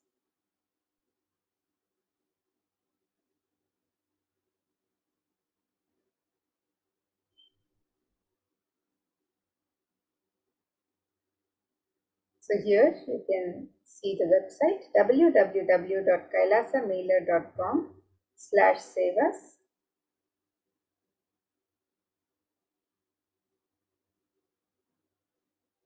And you can scroll down on the page and click on the two links on step 2 to make your offerings for the e-hundi or the traditional offerings of ornaments and sevas. And if you'd like to make an intention today to make an offering and would like to receive the blessings of Devi Parashakti to manifest your intention into reality, you can also fill out the form on step 1, the intention form. And once you've made your traditional offerings of ornaments or sevas, if you would like to fill out the Sankalpa details for yourself and the family members, your name and the names of your family members, and your Sankalpa, the conscious resolution for your offering to Devi Parashakti. You can fill out the form on step 3. So here we have the e-hundi offerings, which can be made in multiple currencies: the New Zealand dollar, the Canadian dollar, the euro, the Indian rupees, the Singaporean dollar, the Malaysian ringgit, the Great Britain pound, and the Chinese yen. And you can make these offerings in various currencies, multiple currencies, and any amount of your choice. And you can also make the offerings of the traditional ornaments and sevas to Devi Parashakti on this website, where you can make the offering of the Devi Sahasranama Swarnakasu, which is the pure gold coin inscribed with one of the 1008 sacred names of Devi Parashakti. The Mukta Anguti, which is the gold finger ring embedded with pearl, which can be offered in 3 different sizes. The Swarna Padma Pushpa, which is the gold lotus flower, which can be offered in 3 different sizes. The Swarna Metti, which is the gold toe ring to adorn the sacred lotus feet of Devi Parashakti. The Swarna Mangtika, which is the gold hairline jewelry representing the overflowing nectar of gratitude from the Sahasrara Chakra. The Pratyaksha Pada Puja, which is the ritualistic offering of gratitude to the Guru. And the Vastra Seva, which is the sacred cloth offering. These and all the traditional offerings of ornaments and sevas to Devi Parashakti, you can register for any of these offerings on the website www.kailasamailer.com/sevas. And with that, now we'll be moving to the next segments of this program, where we'll be learning more about Devi Parashakti and getting ready to receive her darshan and blessings today. So let us now get ready for the next segments of this program and the live darshan and blessings.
What I mean by the word e-Kailasa, listen intensely.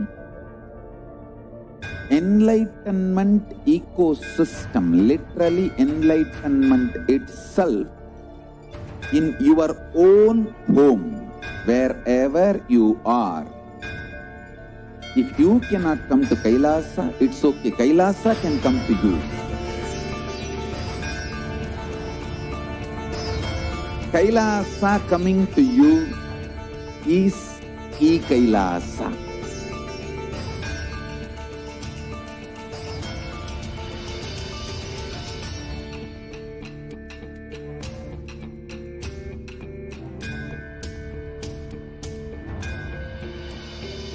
I will revive Hinduism.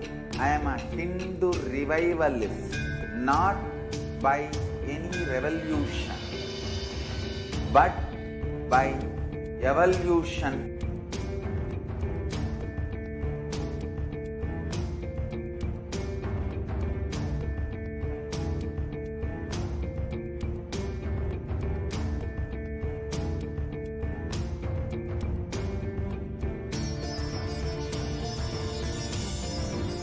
And setting model community.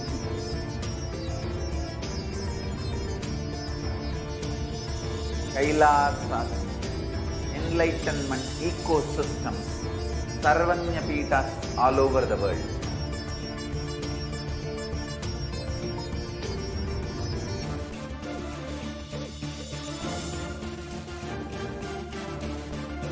All powerful cognition, knowledge, only when you live, power manifestation and possibilities manifestation happens.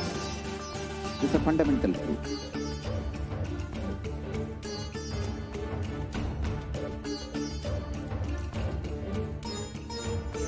Hinduism cannot live exclusively as one sampradaya. No. All sampradayas of Hinduism is an ecosystem.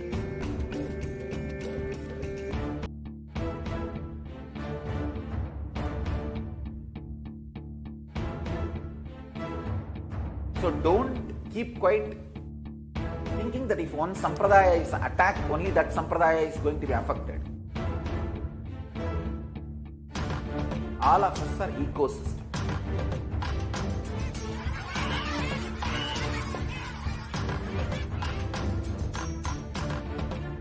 I invite all of you to get involved and enjoy Hinduism by the principle of Dharmo Rakshati Rakshitaha. When you protect Dharma, Dharma protects you. We will make the whole planet flourish spiritually. The spiritual prosperity will happen to the whole planet. We all have to coexist together.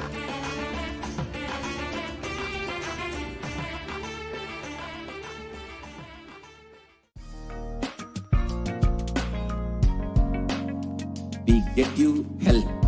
We get you ability to build beautiful relationships in your life. We get you direct spiritual support, and we make sure you become wealthy.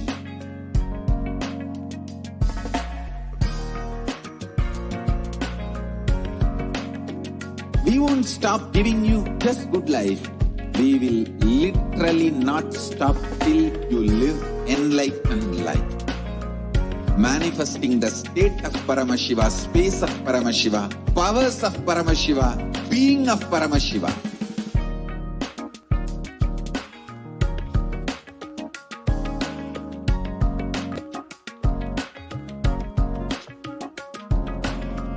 Whole world should become e-Kailasians. I want the whole world to know Hindus have something great to contribute to the world.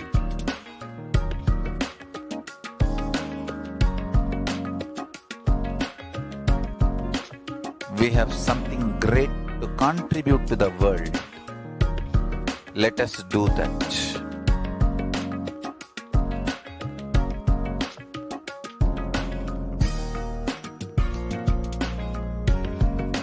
E-Kailasa is proper customized spiritual service helping you to identify your root patterns of suffering. We have perfected the science of helping every individual from every cultural, religious, nationality background.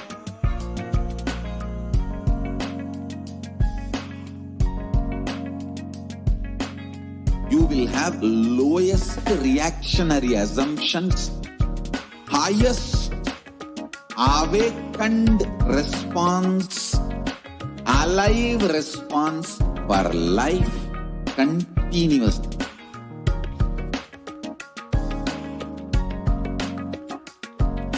E-Kailasa is enlightenment ecosystem, literally enlightenment itself in your own home, wherever you are.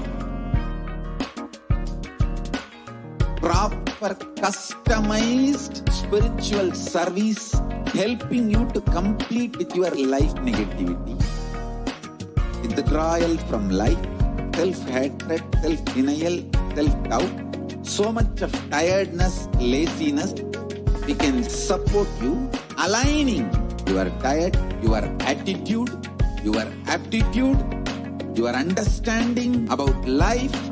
We can help you with everything.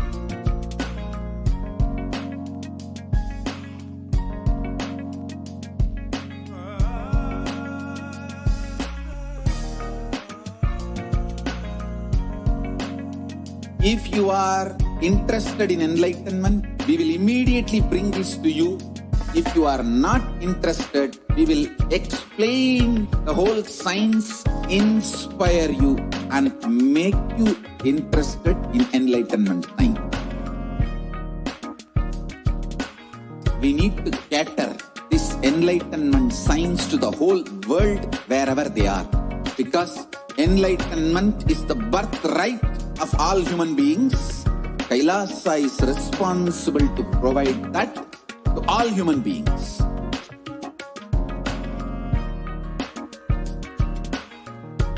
Kailasa is the totality of the knowledge I received from my gurus and practice manifested in my life, perfected by teaching millions of people from all cultures, time zones, backgrounds, genders, nationality, race, from every creed.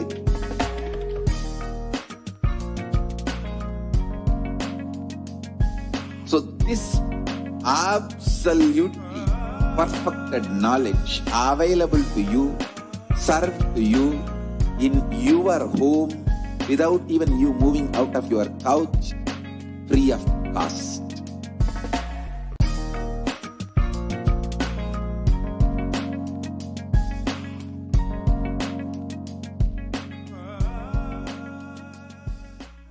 For next 3 years. Don't die within next 3 years.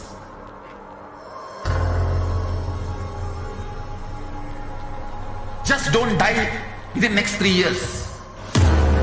Be alive, somehow be alive. I'm working sincerely. I will reach you somehow. Somehow I will reach you. It's my commitment to humanity.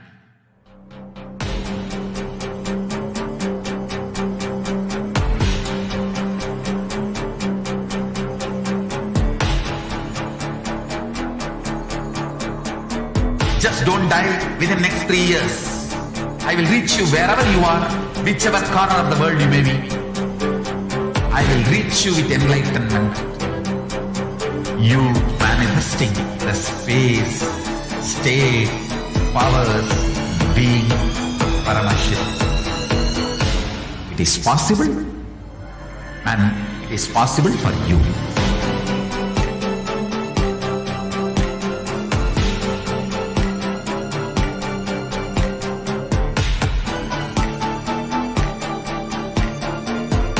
Paramashiva will reach you with enlightenment science.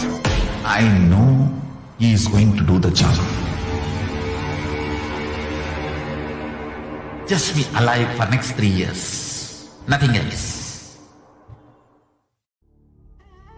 What I mean by the word e-Kailasa, listen intensely.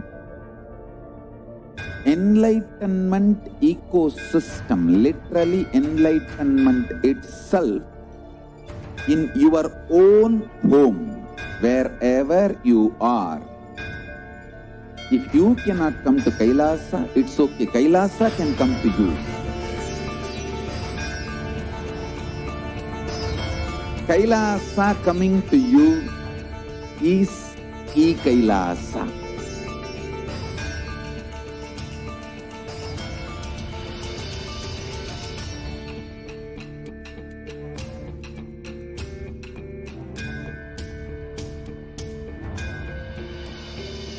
I will revive Hinduism. I am a Hindu revivalist, not by any revolution, but by evolution.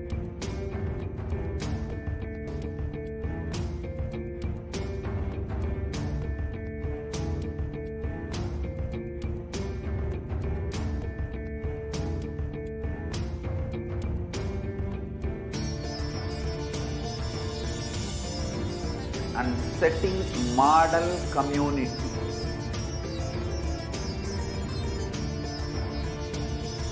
Kailasas, enlightenment ecosystems, Sarvanya Peethas all over the world.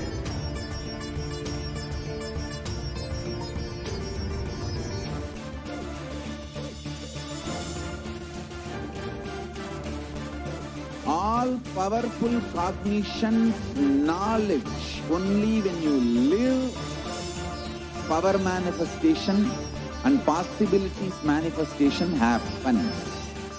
This is a fundamental truth.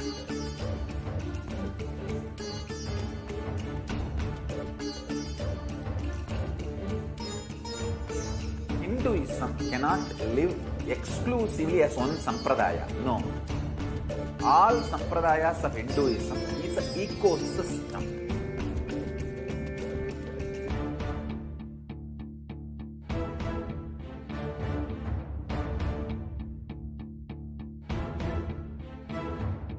So don't keep quiet thinking that if one sampradaya is attacked, only that sampradaya is going to be affected. All of us are ecosystem.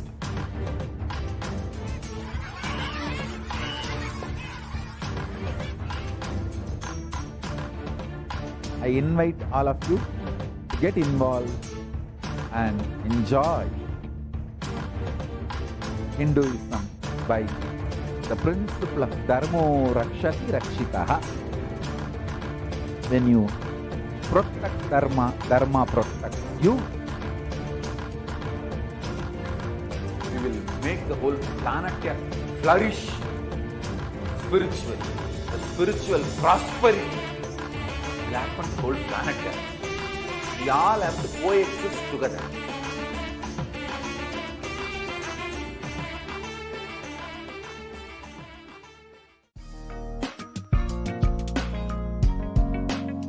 We get you health.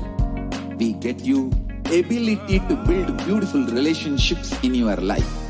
We get you direct spiritual support, and we make sure you become wealthy.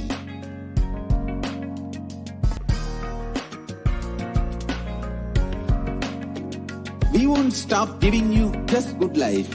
We will literally not stop till you live enlightened life.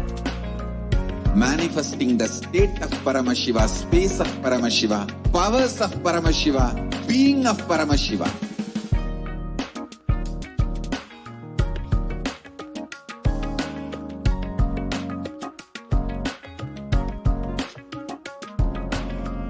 Whole world should become e-Kailasians. I want the whole world to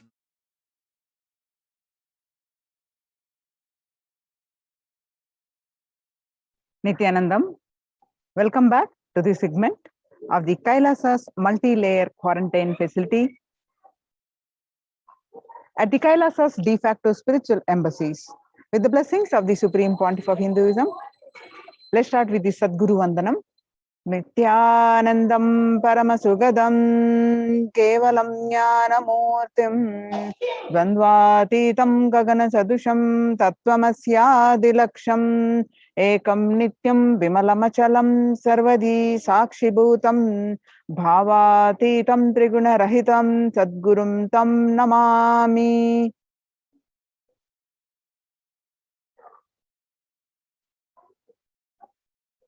So what we learned from this segment today is concerning statistics on mental health and global peace across the world due to COVID-19 pandemic. What are the Supreme Pontiff of Hinduism and Kailasa's contribution towards the global peace, and the Supreme Pontiff of Hinduism spiritual solutions for COVID-19 and Kailasa's COVID care protection centers, some glimpses, and getting prepared for the live satsang and Bhava Samadhi Darshan of Sundareshwara Sayudya Samadhi Darshan. So, the crisis that we are under. Today, people around the world are trying to grapple with the grim reality that the pandemic is far from over. The aftermath of the current calamity promises to be much more devastating. The greatest economics of the world are facing disastrous futures. Countries are facing off each other in deep mistrust. So now let us understand some of the statistics and current news. In Australia, reported a record number of coronavirus cases recently when the country continues to battle with the third wave of COVID-19 infections. The World Health Organization makes a big statement about the Delta variant of COVID-19. And COVID-19 has killed more Americans than the influenza pandemic of 1918 to 19 did. The 1918 to 19 influenza flu infected about 25% of Americans and killed an estimated 0.65% with 675,000 deaths. COVID-19 has infected more than 12% of Americans and killed about 0.2% with 676,000 deaths. Now that the US death toll from COVID-19 has surpassed 676,000, the coronavirus pandemic has killed more Americans than the 1918 to 19 influenza pandemic did. So Axios and other Associated Press both reported the grim milestones recently. So COVID-19 pandemic now officially US deadliest pandemic as the death toll crosses that of the 1918 pandemic. People infected with the alpha variant exhales 100 times more virus into the air than original COVID strain, according to a study. And 6 feet distance may not be enough to prevent viral transmission indoors. And COVID-19 Delta variant is still most concerning, says the World Health Organization. And in US, COVID-19 pandemic is nowhere under control, says the Chief Medical Advisor, Mr. Anthony Fauci. He said, right now we are still in pandemic mode because we have 160,000 new infections a day. That's not even modestly in good control. In an interview with Axios, the US has reported 40 million cases of COVID-19 since the outbreak of the virus, with over 4 million infections adding up in the past few weeks. The increase in COVID cases comes as the US administration earlier this month announced that it is planning to provide booster shots of the vaccine as the Delta variant has become dominant in the nation and is wreaking havoc. The surge in Delta variants is driven by the new vaccination coverage in many communities across the US, according to the US Center for Disease Control and Prevention. In a country of our size, You can be hanging around and having 100,000 infections a day. You have got to get well below 10,000 before you start feeling comfortable, Mr. Fauci added. COVID-19 made the world less peaceful. The COVID-19 violent incidences and fatalities, and what the increase in the violent incidences after the pandemic, according to the World Economic Forum, making the world less peaceful. Younger adults are more likely to report symptoms of anxiety and or depressive disorder during the COVID-19 pandemic. And the average share of adults reporting symptoms of anxiety and or depressive disorders, what it was in 2019, a 6 month period from January to June was 11%. Now in just 1 month of the beginning of this year, January 2021, rose up to 41.1%. And some more statistics confirming the same, that the younger adults are more likely to report symptoms of anxiety and or depressive disorder than the older adults. Stress in America, a national mental health crisis. COVID-19 is a significant stressor for most Americans. Nearly 8 in 10, which is 78%, say the coronavirus pandemic is a significant source of stress in their life. And nearly 7 in 10, which is 67%, say they have experienced this increased stress over the course of the pandemic.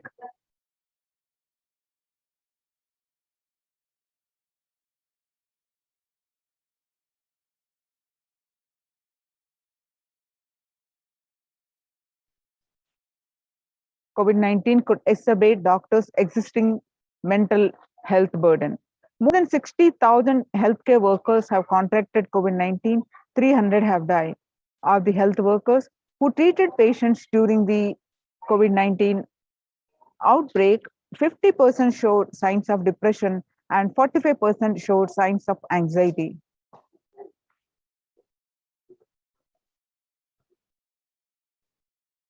Self-reported mental health among pregnant women, new mothers. Before COVID-19 pandemic, depression was 15% and now it rose up to 40.7 during the pandemic. And the anxiety levels of the new mothers and pregnant women was 29% before the pandemic. Now, during the pandemic, it rose up to 72%.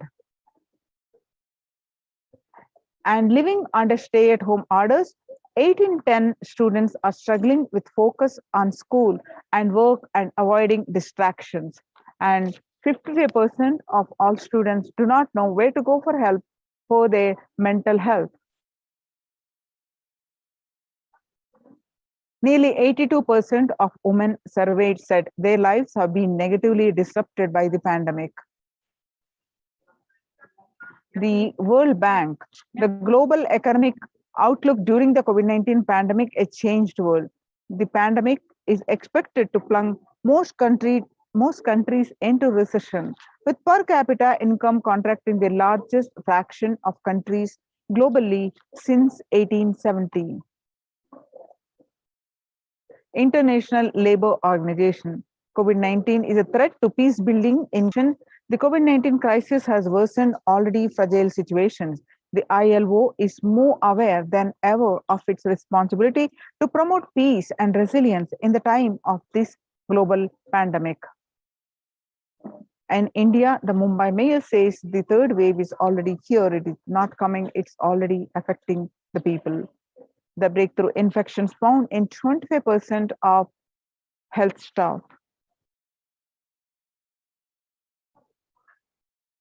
And new COVID-19 variant more shows signs of vaccine resistance. Now that we have seen the statistics across the world, the pandemic situation, which is affecting not only the most concern for the physical health of increasing the fatalities, the mental health concern, especially among younger adults, and which is leading to the global peace, affecting the global peace. So how do we cope up with the current COVID-19 pandemic? It is important to address the COVID-19 pandemic, which is seeing another wave destroying many more lives. The Supreme Pontiff of Hinduism says the pandemic fatigue setting in as a result of continuous lockdown is resulting in delusional ignorance. Holding on to the delusion and supporting this space of delusional decisions leads to delusional arrogance. The global COVID virus pandemic has left the whole world desperately looking for answers. Life back in February 2020 is no longer recognizable.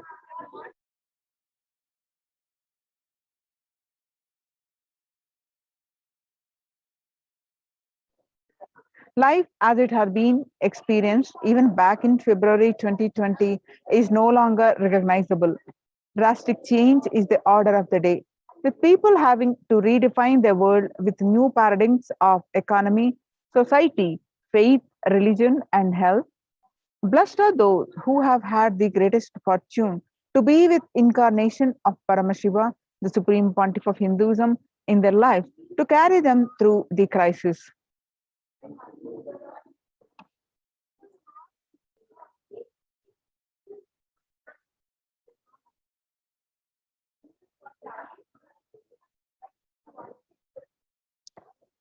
Sustainable developmental goals. Making peace with nature is possible if we start making peace with nature now, if we start now. Even amid the pandemic, 2021 can go down as the year we made peace with the nature and set the planet to healing. Our environmental, social, and economic challenges are interlinked. They must be tackled together. For example, we can't achieve sustainable developmental goals, including ending poverty by 2030, if climate change and ecosystem collapse are undermining food and water supplies in the world's poorest countries. We have no choice but to transform our economics and societies by valuing nature and putting its health at the heart of all our decisions.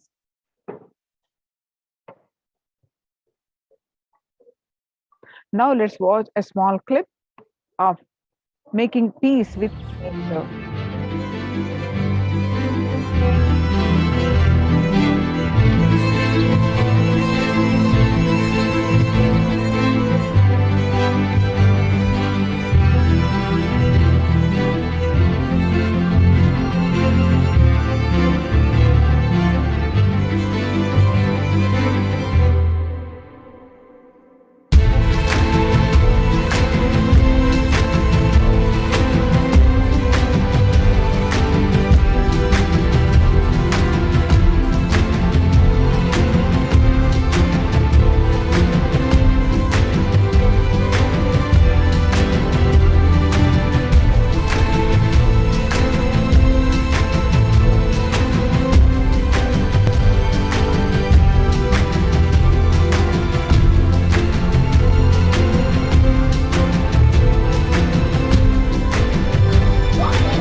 World Health Organization Health and Peace Initiative.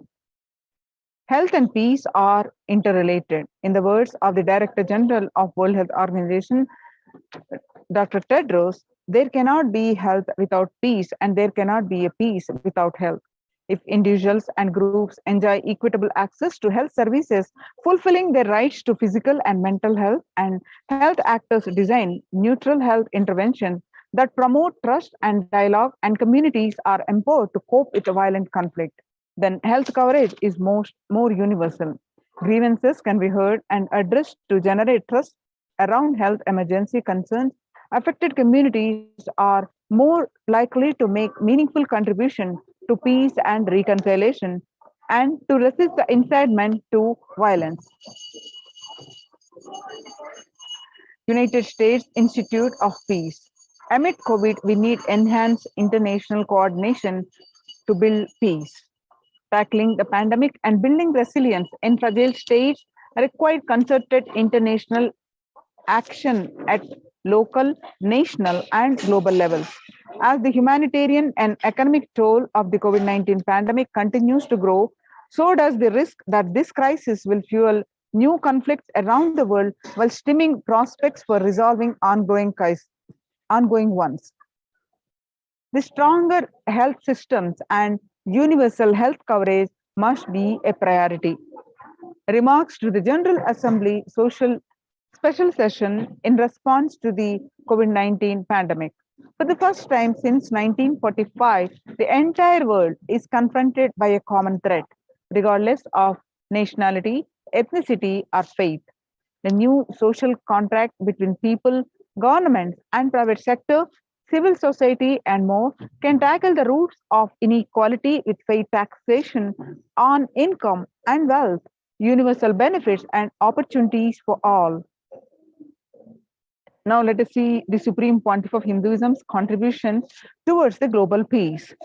The Vedic civilization beautifully describes that yastu sarvani bhutani atmani ivana pushati sarva bhuteshu chatmanam tadona vigupshate. Isha Vasha Upanishad verse 6. Global peace is the byproduct of the individual bliss. Whenever an individual goes through a spiritual bliss, he manifests beautiful, peaceful life for him and everyone around him. If he is powerful enough, he moves the whole city and manifests peace. He is more powerful, he moves the whole village and whole country. If he is powerful enough, like incarnation, he moves the whole world and manifests peace for them. So, global peace is the byproduct of the individual peace. Now, let's watch Supreme Pontiff of Hinduism shares how we get the individual peace by practicing completion, by practicing unclutching, and by practicing taking responsibility. So let's listen from these few videos, a series of videos that we are going to watch. I welcome all of you with my love and respect. In many bodies, please understand, the more deeper you go inside you, means more deeper space you go inside you, more expanded you become, more one with everything, more oneness you experience. Because the more deeper you go, the more you experience the unified field of consciousness. Various words are used.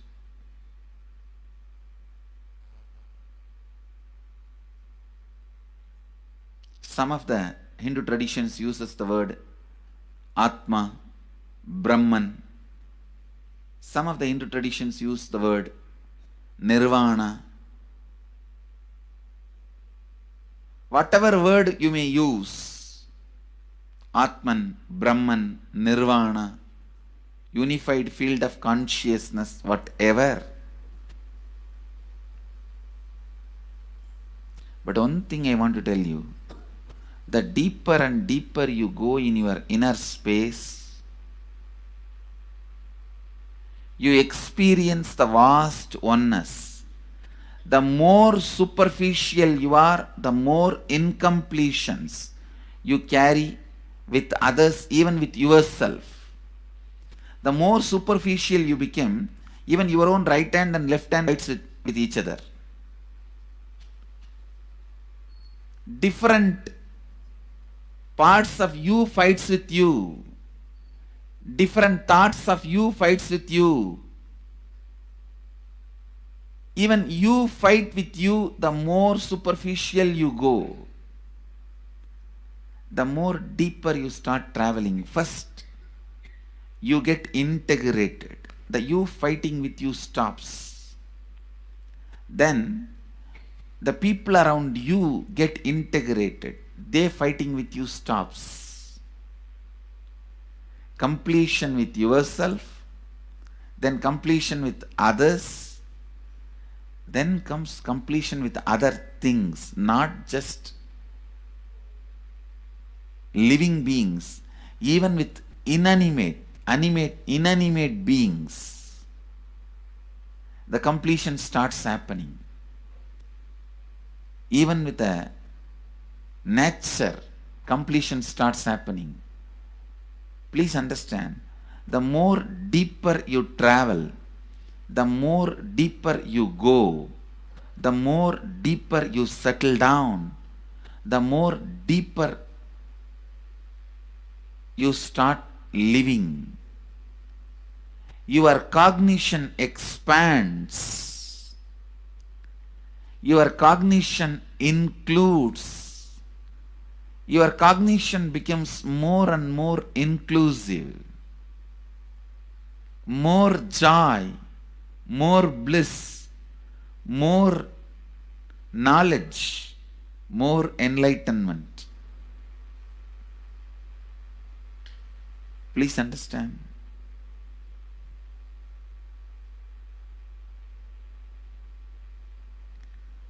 The more and more completion happens in you, you will see everyone around you feels complete with you. That is why I am saying, whether they have body or they are disembodied, in the deepest corners of your being, deepermost layers of your being, deepest parts of your being, you experience such powerful awareness, such joy.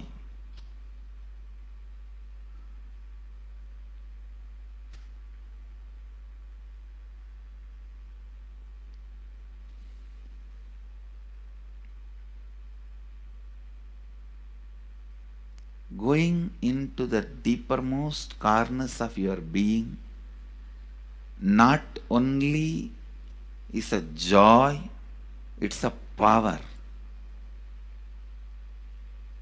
Because suddenly you will see everybody around you, everything around you listens to you.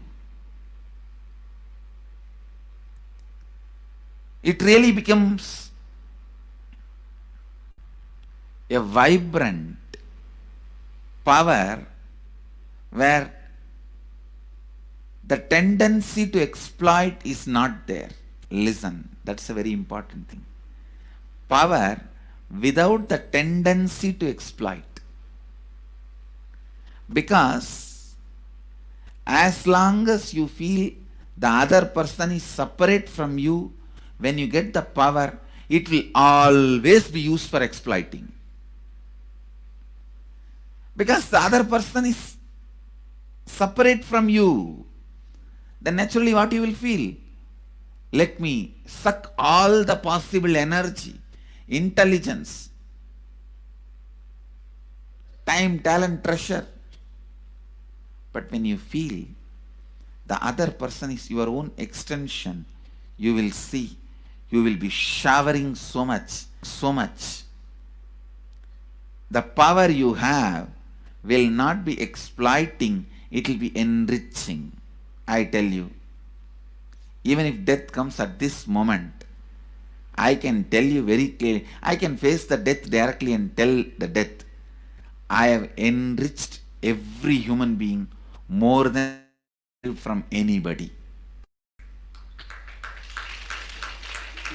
I have given to every human being whom I met in my life more than what I received from them. My accounts is clear. I am ready. Come on, let's go. My accounts is clear. I don't have debt. No credit card money to be paid, loans to be paid, no debit card, no credit card. My accounts is clear. Understand, when you feel everyone is your extension, the power given to you, the power you gain, see, any living is power. Powerful way. Even in that, you will become powerful. So any lifestyle you choose, you will get power in that field. Whether it is exploiting or enriching, murdering or raping or go on serving. Whatever lifestyle you choose, living is power. When you go into the deepermost core of your being and start living based on completion, I tell you,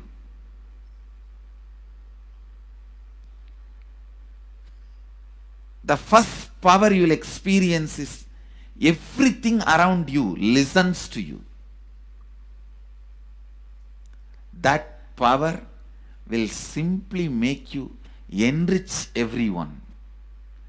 The best power you can have through living is power of enriching. Whatever you do, as I said, whether you live the life of enriching or exploiting, you will become powerful. I tell you, the power of exploiting brings more and more conflict within and without. And those conflicts naturally bring suffering. And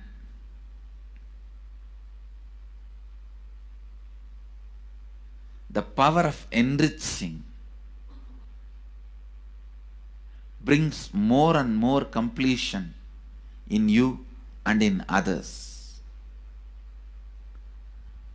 This full month, Nithyananda Sangha all over the world. The other day I was seeing, we have officially presence in more than 50 countries. As devotees, group of devotees, we have presence in 100 countries. All over the world, we are going to celebrate this whole month for Global Peace Month, impacting global peace. All of us this whole month will live completion and do samskara dahana kriya, burning the patterns which separates us from others.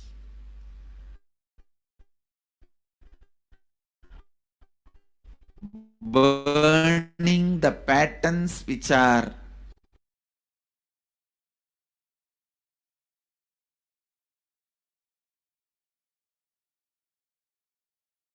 we will be doing samskara dahana kriya, burning our patterns and leading us to more and more completion.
Sorry for the technical glitch.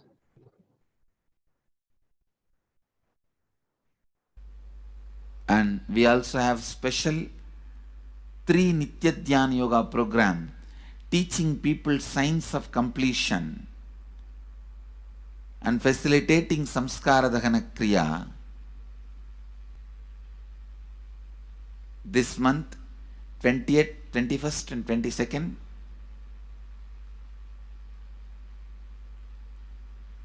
this whole month, all over the world, all our temples, ashrams, centers, yoga centers, schools, colleges, universities should do Samskara Dahana Kriya, should do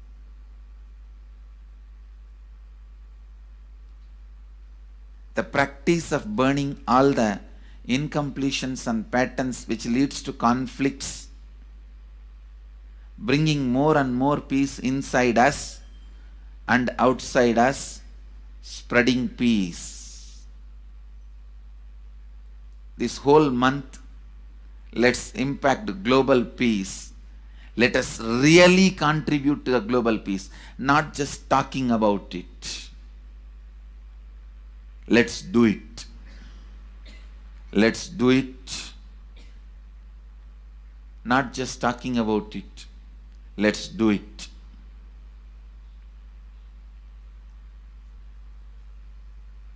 Even if you teach the Samskara Dahana Kriya to 50 people in each area,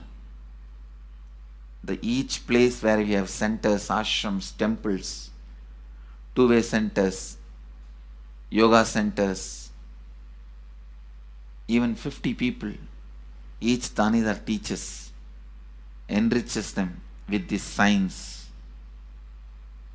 The amount of suffering and negative waves, negative vibes reduction can contribute so much to the world. Please understand.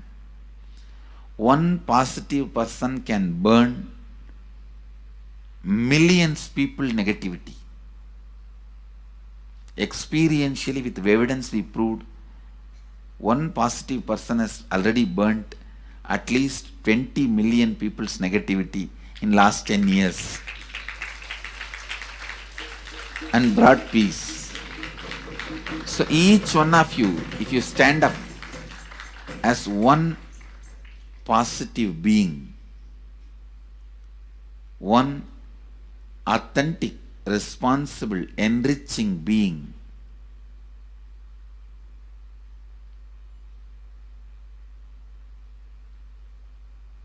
I tell you,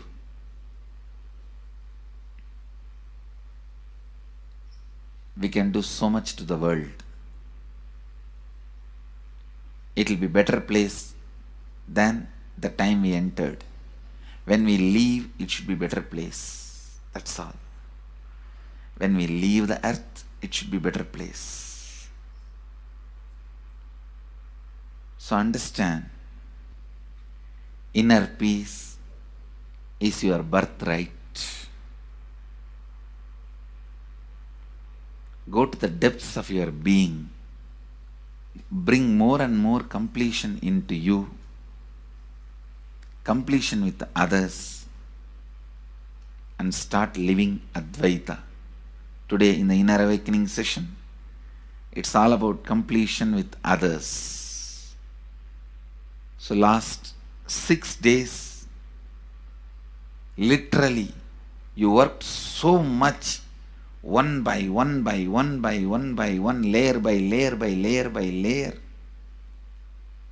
The completion with yourself. Now comes completion with others. Today, we are starting the science of completion with others.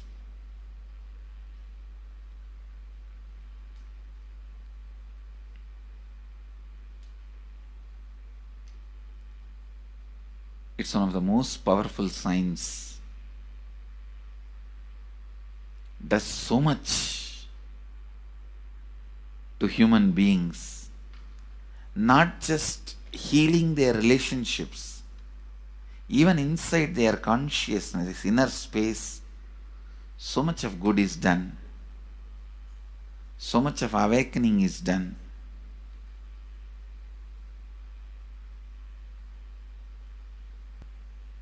See, when you have completed with others, the kind of strength you feel is the power of Advaita, strength of Advaita. Today the inner awakening sessions are all about completion with others. We have long session today working on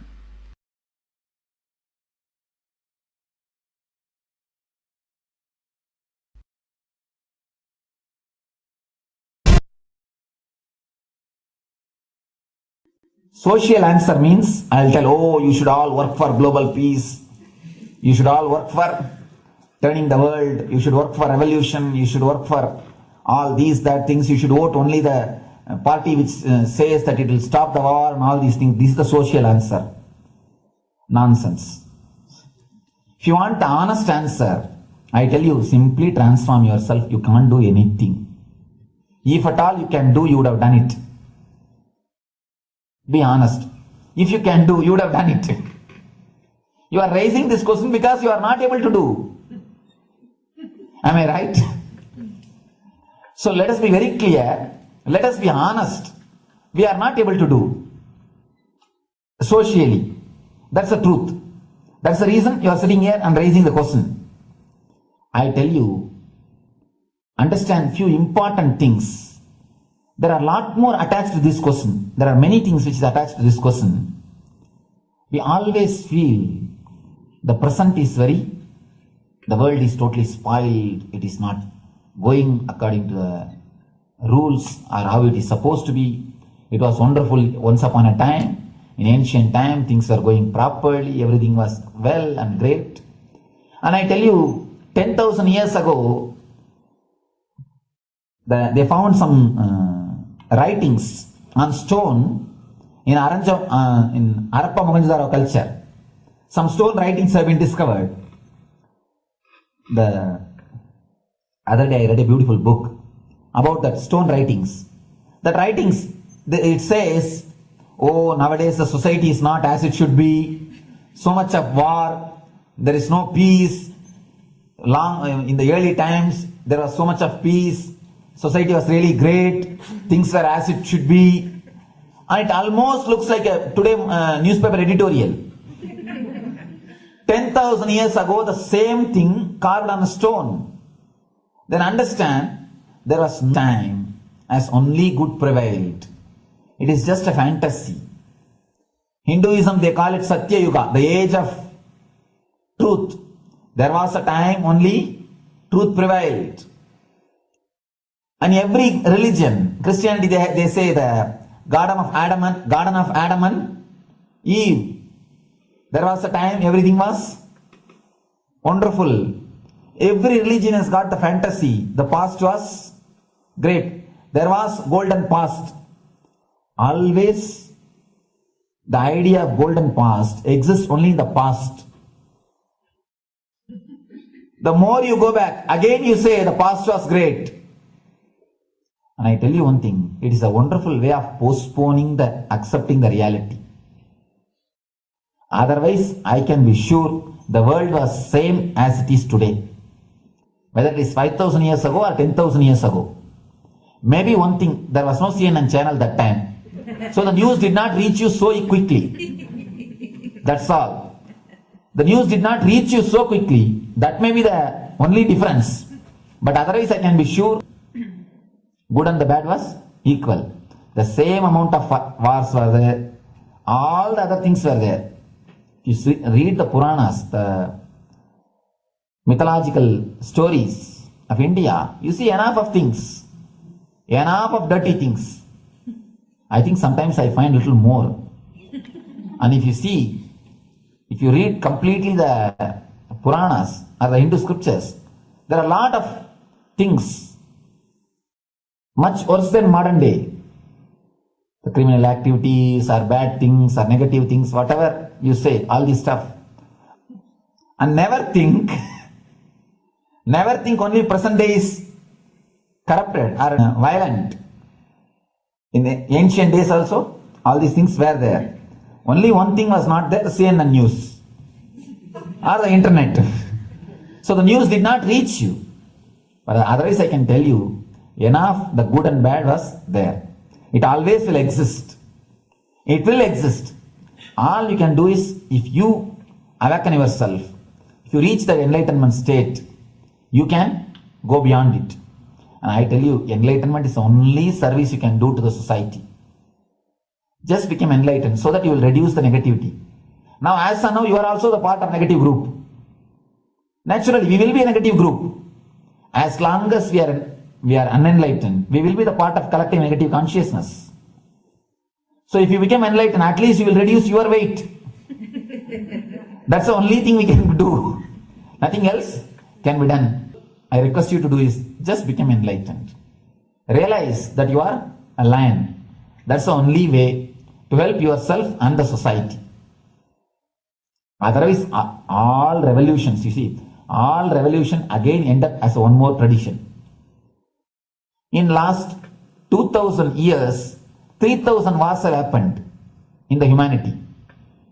In 2000 years, 3000 wars. Human beings have not done anything except doing wars, except fighting.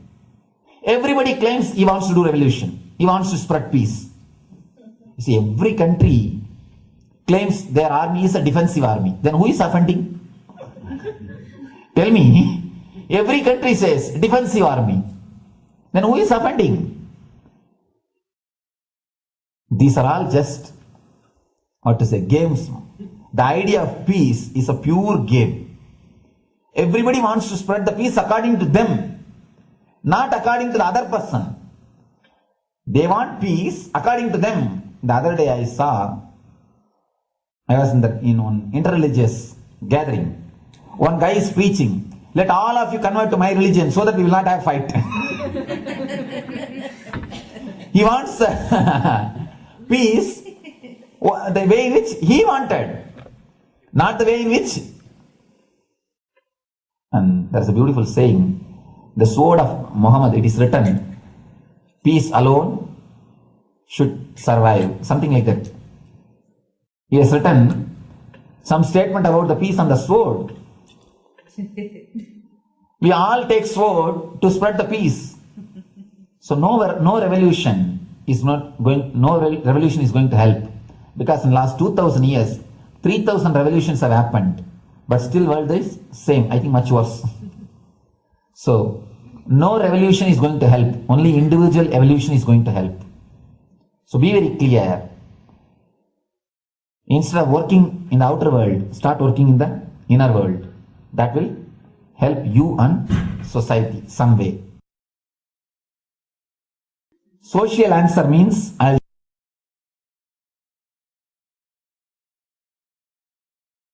listen carefully.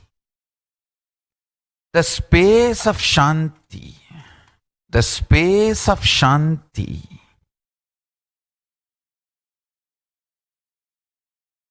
is where Kailasa grows. Listen carefully. It is in the deep powerfulness of peace, or peace-centered powerfulness is the ground, breeding ground for Paramashivatva to manifest. Please understand. Like how pure mirror reflects everything, pure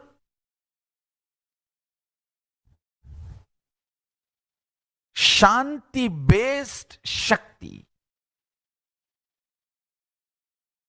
peace-based powerfulness reflects Paramashiva. Paramashiva manifests in peace-based powerfulness. Please understand. Neither violence nor powerlessness. Powerlessness is weakness. Violence is abusive. Peace-centered powerfulness. Powerfulness-centered peace. All the Upanishads starts with peace, completes with peace. Shanti mantra. Starts with Shanti mantra, gets completed with Shanti mantra.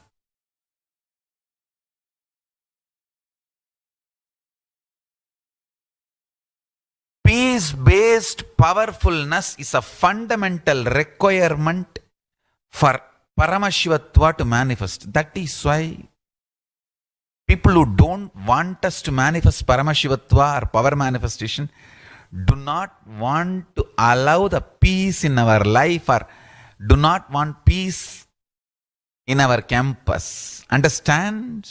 But only if you are peaceful, which cannot be shaken even by the demons and devils and rakshasas, we can be in eternal peace.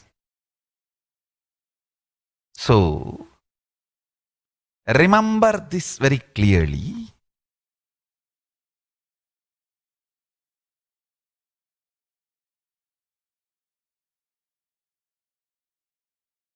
Peace alters the very DNA structure, genetic structure, or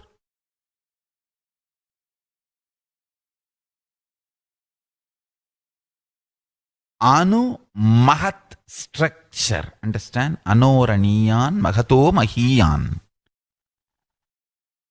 The consciousness in you is atom inside the atom, Mahat, more than Mahat. That Anoraniyan Mahato Mahiyan. That consciousness starts growing in you with more and more peace-based powerfulness developing in you.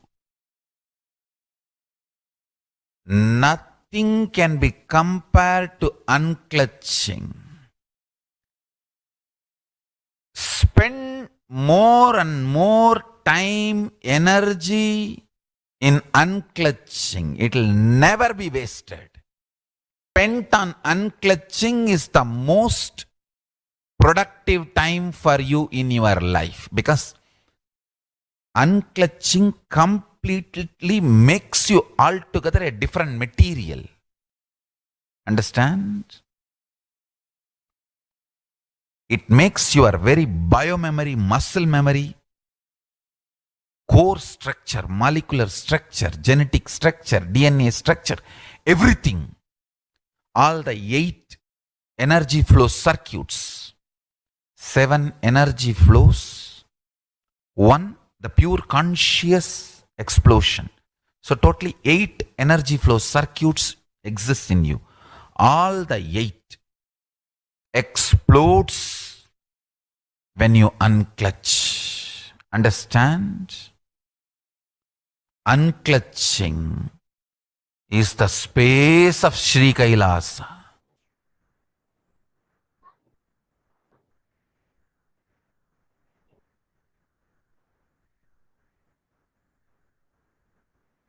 So now, let us see the Supreme Pontiff of Hinduism contributions for the global peace. The sovereign order of Kailasa, led by the Supreme Pontiff of Hinduism and Nithyananda order of monks, nuns, and Hindu diaspora, are working for global peace and to give a super consciousness breakthrough to humanity.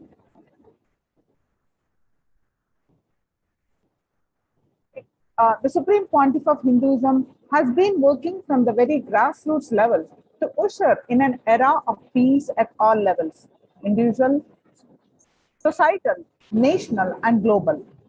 His deep insights into the workings of the human mind, body, emotions have enabled him to powerfully and directly address various social and emotional problems facing humanity today.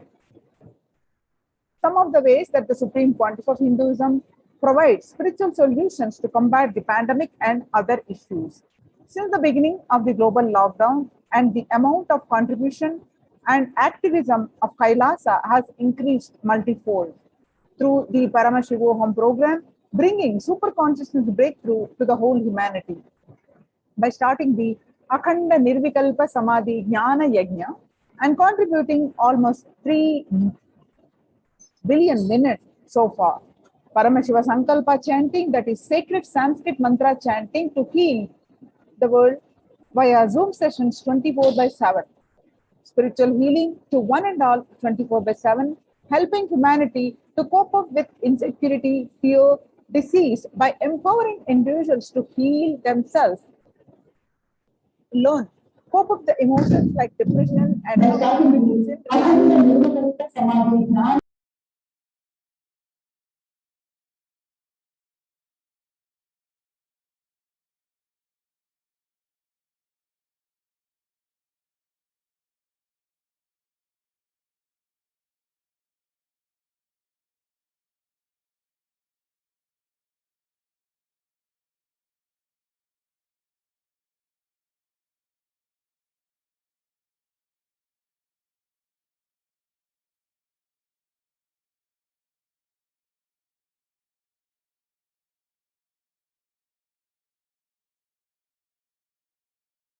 spiritual healing to one and all 24/7, and helping humanity to cope up with insecurity, fear, disease, and empowering individuals to heal themselves and learn to cope up with emotions like depression and tough situations in relationship, providing alternative solutions to worldly problems through power manifestation.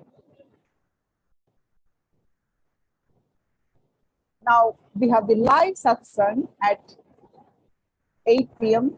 Indian Standard Time. Now let's get prepared for the, and followed by the Sundareshwara Saibhya Samadhi Bhava Samadhi Darshan.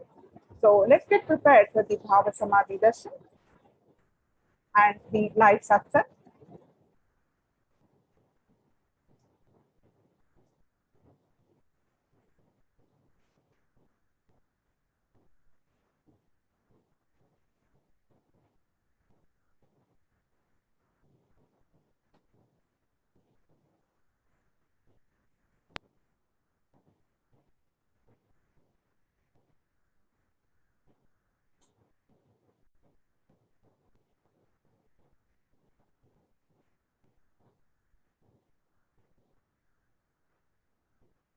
Bhava Samadhi Darshan is manifesting the divine with the supreme pontiff of Hinduism, Jagadguru Mahasannidhanam, His Divine Holiness Bhagwan Nithyananda Paramashivam.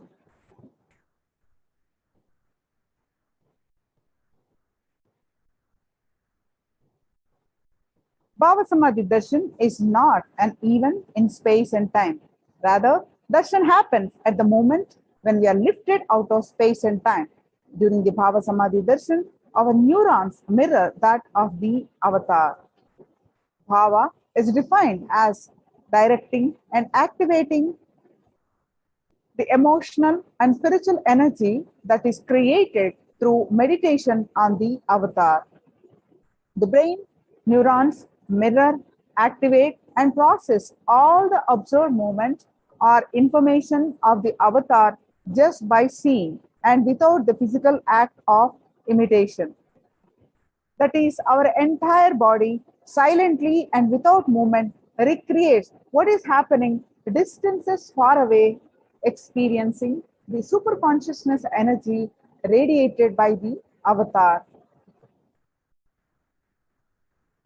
The science of Bhava Samadhi Darshan knows no distance, a phenomenon modern science is just discovering and terms as quantum tunneling.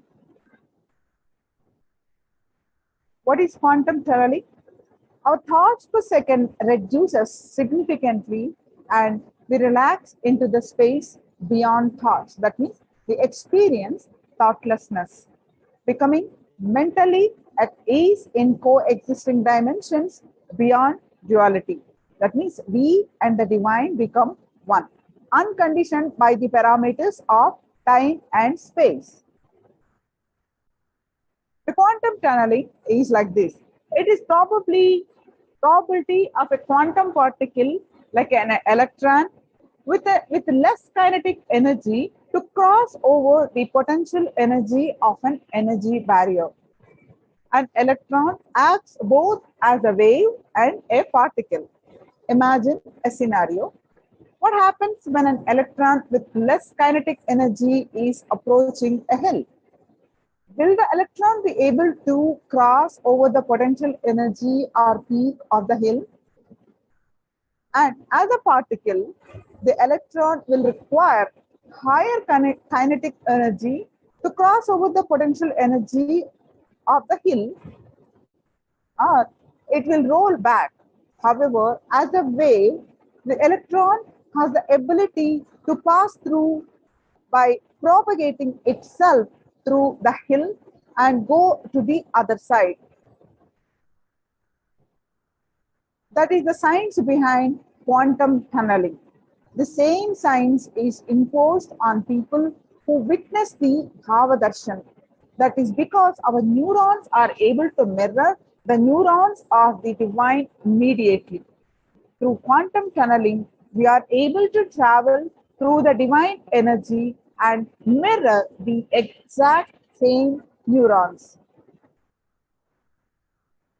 Science of Bhava Samadhi Darshan. There is a beautiful Apta Pramana by the Chaitanya Mahaprabhu in his book Chaitanya Charitamrita in chapter 4. Describes how Krishna was enchanted by his own extraordinary sweetness of his form. When Krishna once saw his own extraordinary sweetness reflected in a jeweled wall, he was amazed and said, "How unprecedented and astonishing is this deep and indescribable sweetness of mine. Alas, when I see it, even I become greedy to enjoy its sweetness, just like Radhika. When I see my own sweetness in the mirror, I become eager to taste it, but I cannot. After due consideration, I find that the only way to release this sweetness is through the constitution of Sri Radhika." Bhava Samadhi Darshan is the science of a Nija avatar manifesting Paramashiva, the consciousness which is formless, expresses the being of Paramashiva through the Divya Sharira, that is light body, and manifests as Nija avatar, that means physical embodied form, for us to experience the Paramashiva. The beautiful pramana from Malini Vijayottava Tantra, verse 60, it says, "By the enlightened teachings of the Guru, Katana, by the Shakti Pata, the graceful transmission of the spiritual powers from the Guru, by looking at the sacred feet of the Guru, or by the complete loving favor of the Guru, Guru Prasada, the ultimate goal and space, Paramam Padam, is attained."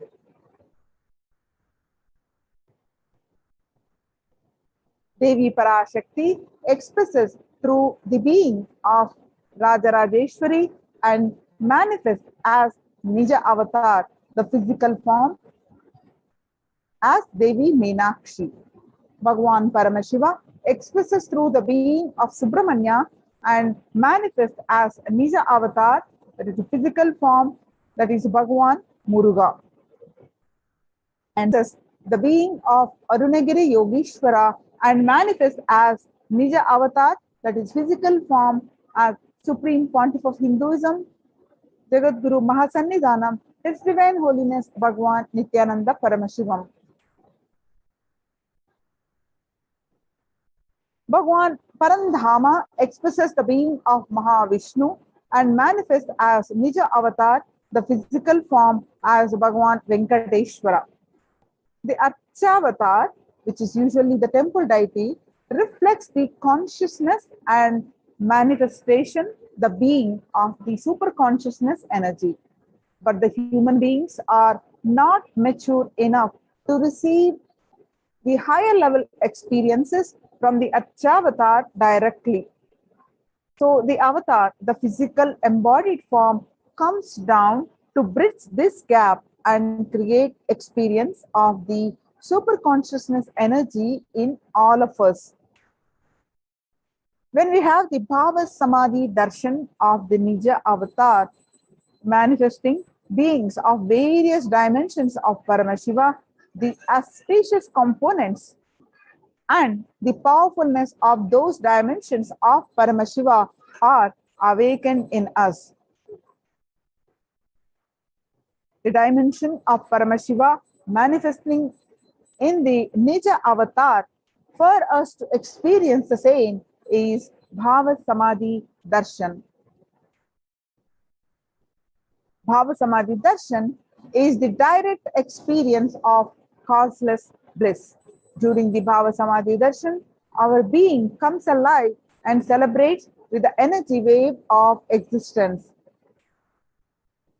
Our very muscles learn to imbibe and radiate Paramashiva.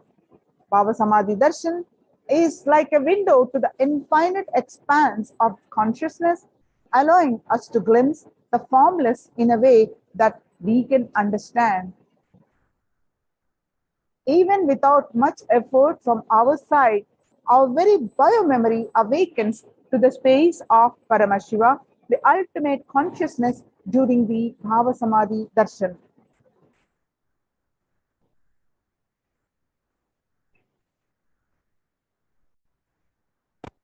Now it's time to receive the grace and presence of the Supreme Pontiff of Hinduism. Let's get ready. Please sit straight with your head, neck, and back straight. Inhale deeply, exhale deeply. Intensely connect with the Supreme Pontiff of Hinduism and sit with the deep space of gratitude.